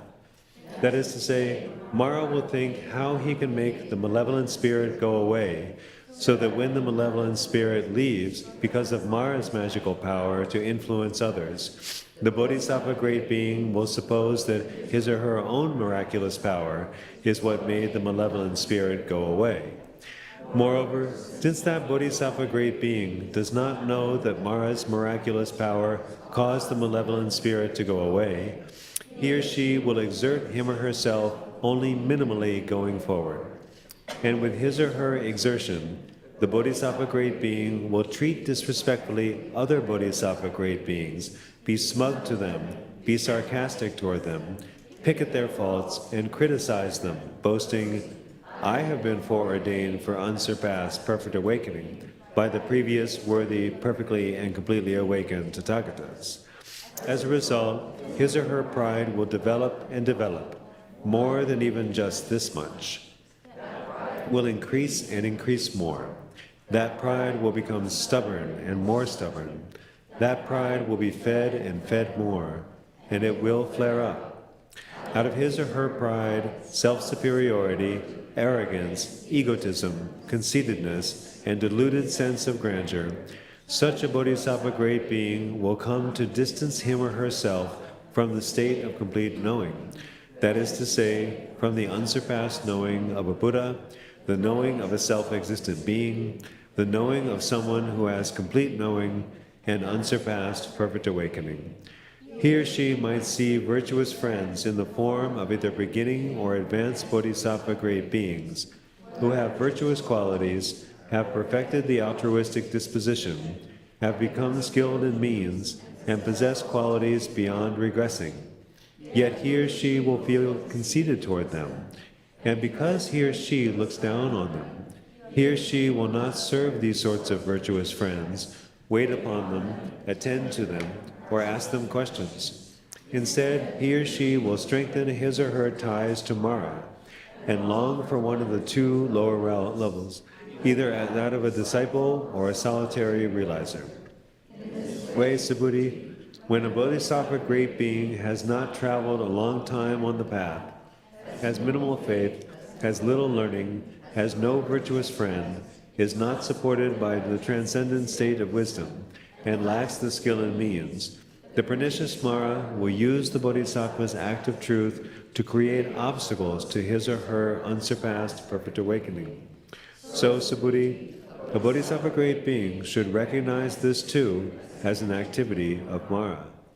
Furthermore, Subhuti, Mara's activity will also influence a bodhisattva great being by assigning him or her a title.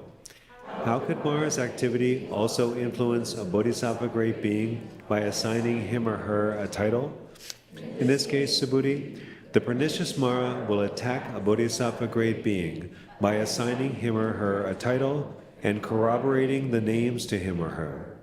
To do so, Mara will come in one disguise or another and assign a title to a bodhisattva great being, saying, "You have been foreordained for unsurpassed perfect awakening by the previous worthy, perfectly and completely awakened Tathāgatas. What is the proof? Here are the names of you, your mother, your father, your brother, your sister, your friends, your advisors, your acquaintances, and your relatives." Mara then recites the names stretching back 7 generations, saying, "Then you were born in this area, within this country, in this village, city, or town." That bodhisattva great being is naturally simple-minded. Mara will say, "In your past lives too, you were simple-minded."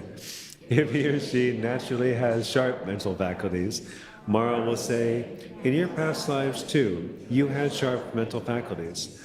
Then Mara will highlight the particular ascetic quality that bodhisattva great being is practicing in their present life.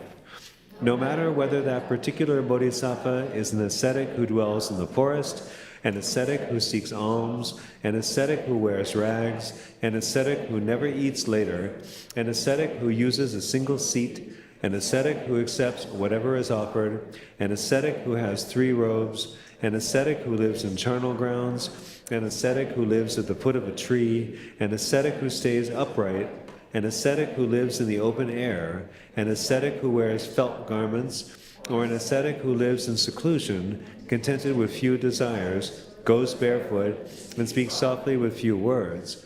Mara will say, "In your past lives too, you practice this or that ascetic quality.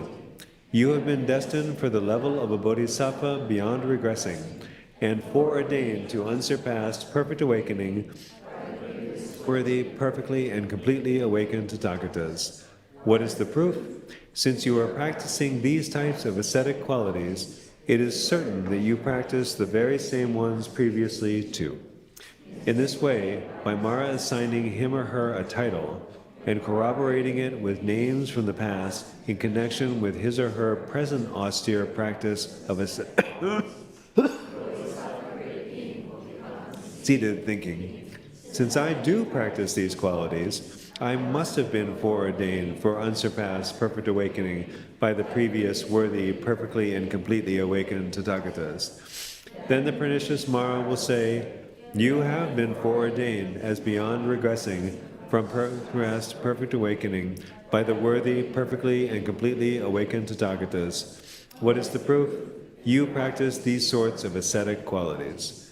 Subhuti, the pernicious Mara will occasionally come in the guise of a monk, a nun, a male lay practitioner, a female lay practitioner, a Brahmin, a householder, a mother, a father, a brother, a sister, a friend, an advisor, an acquaintance, or a relative.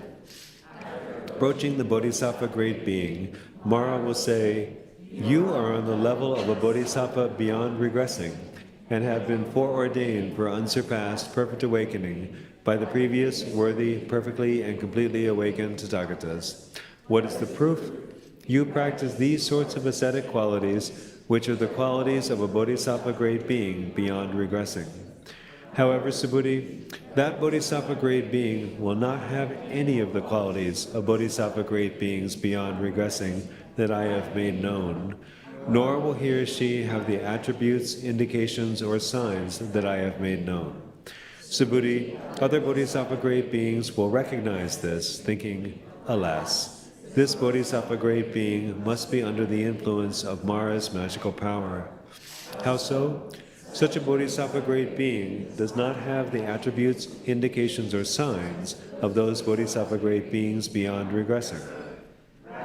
Buddhi, he or she will become conceited by Mara's corroborations with names. After becoming conceited, he or she will be overcome with pride and stubbornness. Because of being overcome by Mara's magical power to influence others, he or she will treat disrespectfully other Bodhisattva great beings, be smug to them, be sarcastic toward them, pick at their faults, and criticize them. Subhuti, a Bodhisattva great being should recognize this too as Mara's activity through corroborating with names. Furthermore, Subhuti, the Bodhisattva great being should also understand Mara's activity by his use of assigning titles as follows. How, Subhuti, should the Bodhisattva great being understand Mara's activity by his use of assigning titles with a prediction of the Bodhisattva great being's future names? Subhuti, in this case, the pernicious Mara will come in the guise of a monk and predict to the Bodhisattva great being, "This will be your name at the time when you realize unsurpassed awakening." When the name that Mara will predict will be precisely one that the Bodhisattva great being, him or herself, had considered, pondered, and mulled over with the thought, "Oh, when I realize unsurpassed awakening, name I should have." So regarding Mara's prediction, a Bodhisattva great being who is unwise and lacks the skill and means will think, "Oh, this monk has informed me that when I realize supreme perfect awakening, my name will be the same as the name that I had been considering, pondering, and mulling over." Because of that, such a Bodhisattva great being compares the name that he or she had already considered with the name expressed by the pernicious Mara. That is to say, by that monk magically created with his demon cohort. He or she then concludes, "The name that arose as a thought in my mind is the same name as the one foretold by this monk. The previous worthy, perfectly and completely awakened Tathāgatas must have foreordained me for unsurpassed perfect awakening with such a name." However, Subhuti, that Bodhisattva great being does not have the attributes, indications, or signs of the Bodhisattva great beings beyond regressing that I have made known. Without these, that Bodhisattva great being will become conceited. After becoming conceited, he or she will treat other Bodhisattva great beings disrespectfully, thinking, "I have been foreordained for unsurpassed perfect awakening." Through pride, self-superiority, arrogance, egotism, conceitedness, and a deluded sense of grandeur, distances him or herself from the state of complete knowing, the unsurpassed knowing of a Buddha. Such a Bodhisattva great being is not supported by the transcendent state of wisdom and lacks the skill and means. Since he or she is not supported by a virtuous friend, but rather by an unvirtuous friend, such a Bodhisattva great being would long for one of the two lesser levels, namely that of a disciple or a solitary realizer. However, suppose that after spending a very long time spinning away in successive rebirths, he or she were to wish to realize unsurpassed perfect awakening based on this very transcendent state of wisdom. Then suppose that he or she were to get closer to virtuous friends and approach them again and again. Finally, suppose that with the very body that he or she attained in that life, he or she were to condemn his or her own previous development of conceited mindsets, reject them, become disgusted with them, renounce them, and confess them. Even still, such a bodhisattva great being would face difficulty attaining the level of a Buddha. Because, Subhuti, the underlying condition of conceit as a transgression is so extremely serious for a bodhisattva great being that, Subhuti, it is comparable to the seriousness of the 4 root transgressions for a monk at the level of a disciple. After a disciple commits any of these, he is no longer an ascetic, no longer a monk, and no longer among the sons of the Shakya. But this very transgression of developing a proud mindset is more serious than those 4 transgressions, and that it is an extremely unvirtuous mindset for a bodhisattva great being to have developed through treating others disrespectfully as a result of Mara's giving him or her a title. One should understand this development of such a mindset to be a more serious transgression than those 4 transgressions. But, Subhuti, setting aside the serious of the 4 root transgressions, Subhuti, the development of this mindset, connected with the bodhisattva great being's pride because of being given a title, is even more serious than the 5 karmic deeds with immediate consequences, and it should be understood to be more serious than the 5 karmic deeds with immediate consequences. Therefore, Subhuti, since the subtlest among Mara's activities employs the giving of titles, they must be recognized by a bodhisattva great being and should be made known to others too. Once recognized, they should be abandoned. Furthermore, Subhuti, the pernicious Mara will approach a bodhisattva great being to reproach and warn him or her regarding the virtues of seclusion. How could the pernicious Mara approach to reproach and warn a bodhisattva great being regarding the virtues of empty places? In this case, Subhuti, the pernicious Mara will approach a bodhisattva great being and say, "The Tathāgata praises seclusion, saying that one should live in wildernesses, forested areas, mountain caves, charnel grounds, haystacks, and so on." However, Subhuti, wilderness, solitary beds and seats, deserted and remote places, and different forested areas, mountain caves, charnel grounds, haystacks, and so on, are not the sort of seclusion I have recommended for bodhisattva great beings. Subhuti asked, "Blessed One, what other kinds of seclusions are there for bodhisattva great beings, if not wildernesses, solitary beds and seats, deserted and remote places, and different forested areas, mountain caves, charnel grounds, haystacks, and so on? If they do not live in those kinds of places, what other kinds of seclusion are there for bodhisattva great beings?" At this, the Blessed One said to Subhuti, "Subhuti, if a bodhisattva great being is secluded from the states of directed mental attention associated with disciples and solitary realizers, then he or she lives in seclusion. This is because even when living around a village, a bodhisattva great being who is supported by the transcendent state of wisdom and skill in means would live in the state of benevolence and compassion for all sentient beings. By living in such a state, he or she lives in utter seclusion. This state, secluded from the states of directed mental attention associated with disciples and solitary realizers, is recommended for bodhisattva great beings. For a bodhisattva great being to spend his or her time, night and day, in that secluded state is to live in seclusion. If a bodhisattva great being lives in such a state within wildernesses, forested areas, mountain caves, charnel grounds, and solitary beds and seats, then that bodhisattva great being is living in seclusion. But, Subhuti, if that bodhisattva great being is not practicing in the transcendent state of wisdom, and is just mingling with the states of directed mental attention associated with disciples and solitary realizers, while living in the sort of seclusion that pernicious Mara advocates, wilderness areas, forested areas, mountain caves, charnel grounds, and solitary beds and seats, then that bodhisattva great being is not perfecting the knowing of someone who has complete knowing. Thus, since he or she is living in a mixed-up state, and living in a state of directed mental attention that is not completely pure, his or her physical, verbal, and mental karmic deeds do not end up completely purified.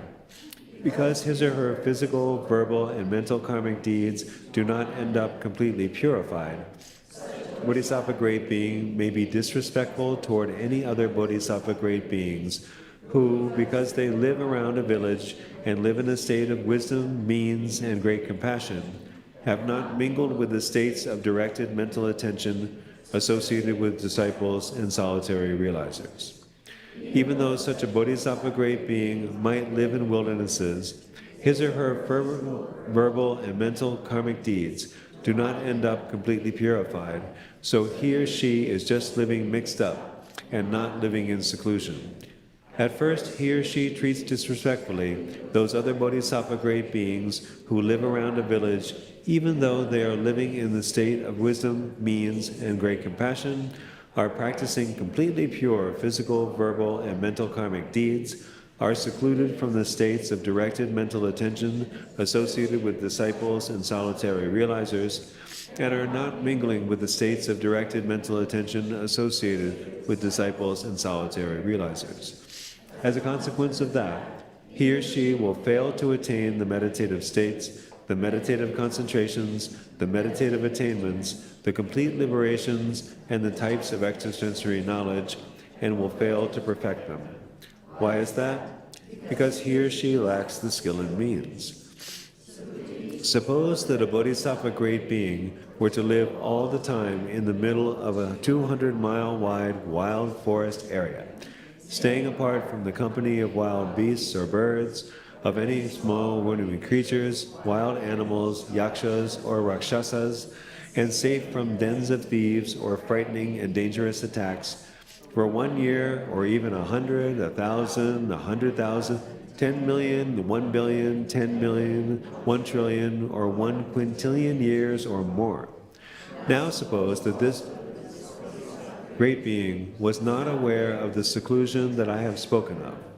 In that case, since such a Bodhisattva great being, lacking the skill and means, would be unaware of the secluded state in which a Bodhisattva great being sets out with a supreme altruistic disposition or perfects it, he or she would live there as someone who takes the wilderness itself to be supreme.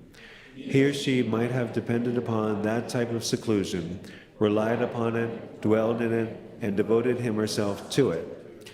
Nevertheless, Subhuti, such a Bodhisattva great being never brings any any pleasure. Because, Subhuti, while living in that sort of seclusion, that person is not observing the seclusion of a Bodhisattva great being as I have explained it. The pernicious Mara might approach him or her, floating in the sky, to commend him or her. Excellent, excellent, noble child. This is the seclusion of a Bodhisattva great being that the Tathāgata explained. Noble child, live in this seclusion, and in this way you will quickly realize unsurpassed perfect awakening.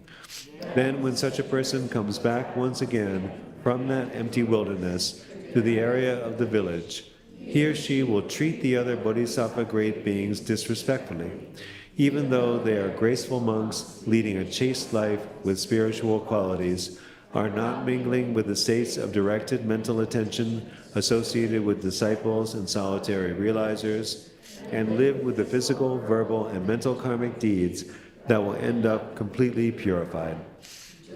Bodhisattva great beings, such a person will say, "Alas, you venerable ones are living in a mixed-up state, not living in seclusion. Alas, you venerable ones are living in a crowded state, not living in seclusion." In this way, he or she will criticize those Bodhisattva great beings who are actually living in seclusion for living in a mixed-up state or in a crowded state.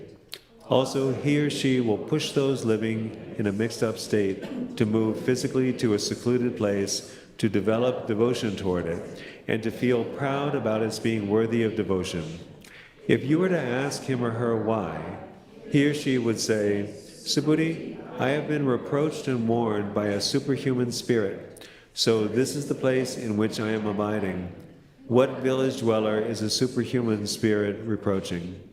What place in this village is a superhuman spirit warning that village dweller about? Such a person speaks this way because he or she treats other persons on the bodhisattva path disrespectfully. Subhuti, one should recognize a person like this to be an outcast among bodhisattvas, a corrupter of bodhisattvas, a mere likeness of bodhisattvas, a false imitation of bodhisattvas, a poor decoy of bodhisattvas, a thief disguised as an ascetic, a user of persons belonging to the bodhisattva path, and a usurper of the world with its gods. Subhuti, such a person is not worthy of being attended, not worthy of devotion, and not worthy of being served. Why not? Because one must recognize these kinds of persons to have fallen into conceitedness and to corrupt others who have little strength due to not having traveled the path for long. Recognize a person like this as having impure qualities, no teacher, and ignoble qualities. But, Subhuti, a bodhisattva great being should never attend, be devoted toward, or serve people of that kind, if that bodhisattva great being has the altruistic disposition of wishing to realize unsurpassed perfect awakening to bring about the benefit of all sentient beings without ever abandoning any of them, complete knowing, or unsurpassed perfect awakening. Instead, Subhuti, a bodhisattva great being who stands up for the benefit of all sentient beings should have a mindset concerned at absolutely all times with recognizing these and other activities of Mara. In doing so with an unfrightened mindset that is not engrossed in the three worlds, he or she can guide all the sentient beings who have not yet reached the path. Also, in a similar way, that bodhisattva great being should first of all practice benevolence and compassion. Then, after developing great compassion, he or she should have a mindset that sympathetically rejoices in sentient beings progressing perfectly along the path. Then, with impartiality toward the true nature of things, free of mental perception, he or she should develop the proper mindset thinking, I will act so that there will be no corruptions from Mara's activities, nor will any even arise in any form or manner. I will train so that if they do arise, they will immediately go away. One should understand this as an heroic effort of bodhisattva great beings to truly recognize this for themselves. Subhuti, this all should be recognized by the bodhisattva great being as Mara's activity in connection with the positive qualities of voidness. This ends the chapter detailing Mara's activities, the 21st chapter in the Noble Transcendent State of Wisdom in 8,000 lines.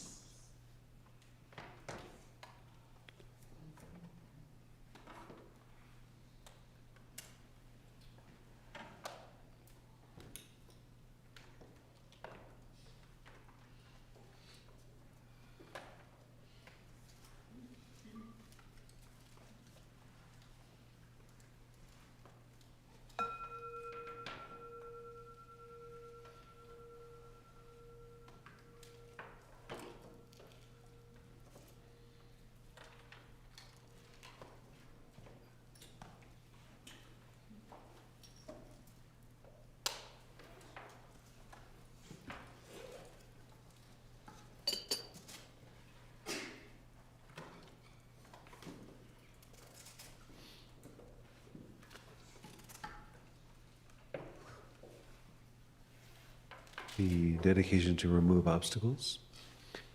Just as long ago, the king of the gods, Indra, by the power and strength of contemplating the profound meaning of the Prajnaparamita, the Great Mother, and reciting its words, was able to avert the demonic forces of negativity. In the very same way, may we too, through the power and strength of contemplating the profound meaning of the Prajnaparamita, the Great Mother, and reciting its words, avert all the negative influences that prevent us and those around us from accomplishing the noble goal. May they be annihilated, may they be rendered, may they be completely pacified. Due to this merit, may we soon attain the awakened state of Guru Buddha, that we may be able to liberate all sentient beings from their sufferings. May the precious Bodhi mind, not yet born, arise and grow. May that born have no decline, but increase forevermore. In the snowy mountain pure land, you're the source of good and happiness. Powerful Tenzin Gyatso Chenrezi, may you stay until samsara ends. May the spiritual teachers who lead me on the sacred path, and all spiritual friends who practice it, have long life. May I pacify completely all outer and inner hindrances. Grant such inspiration, I pray.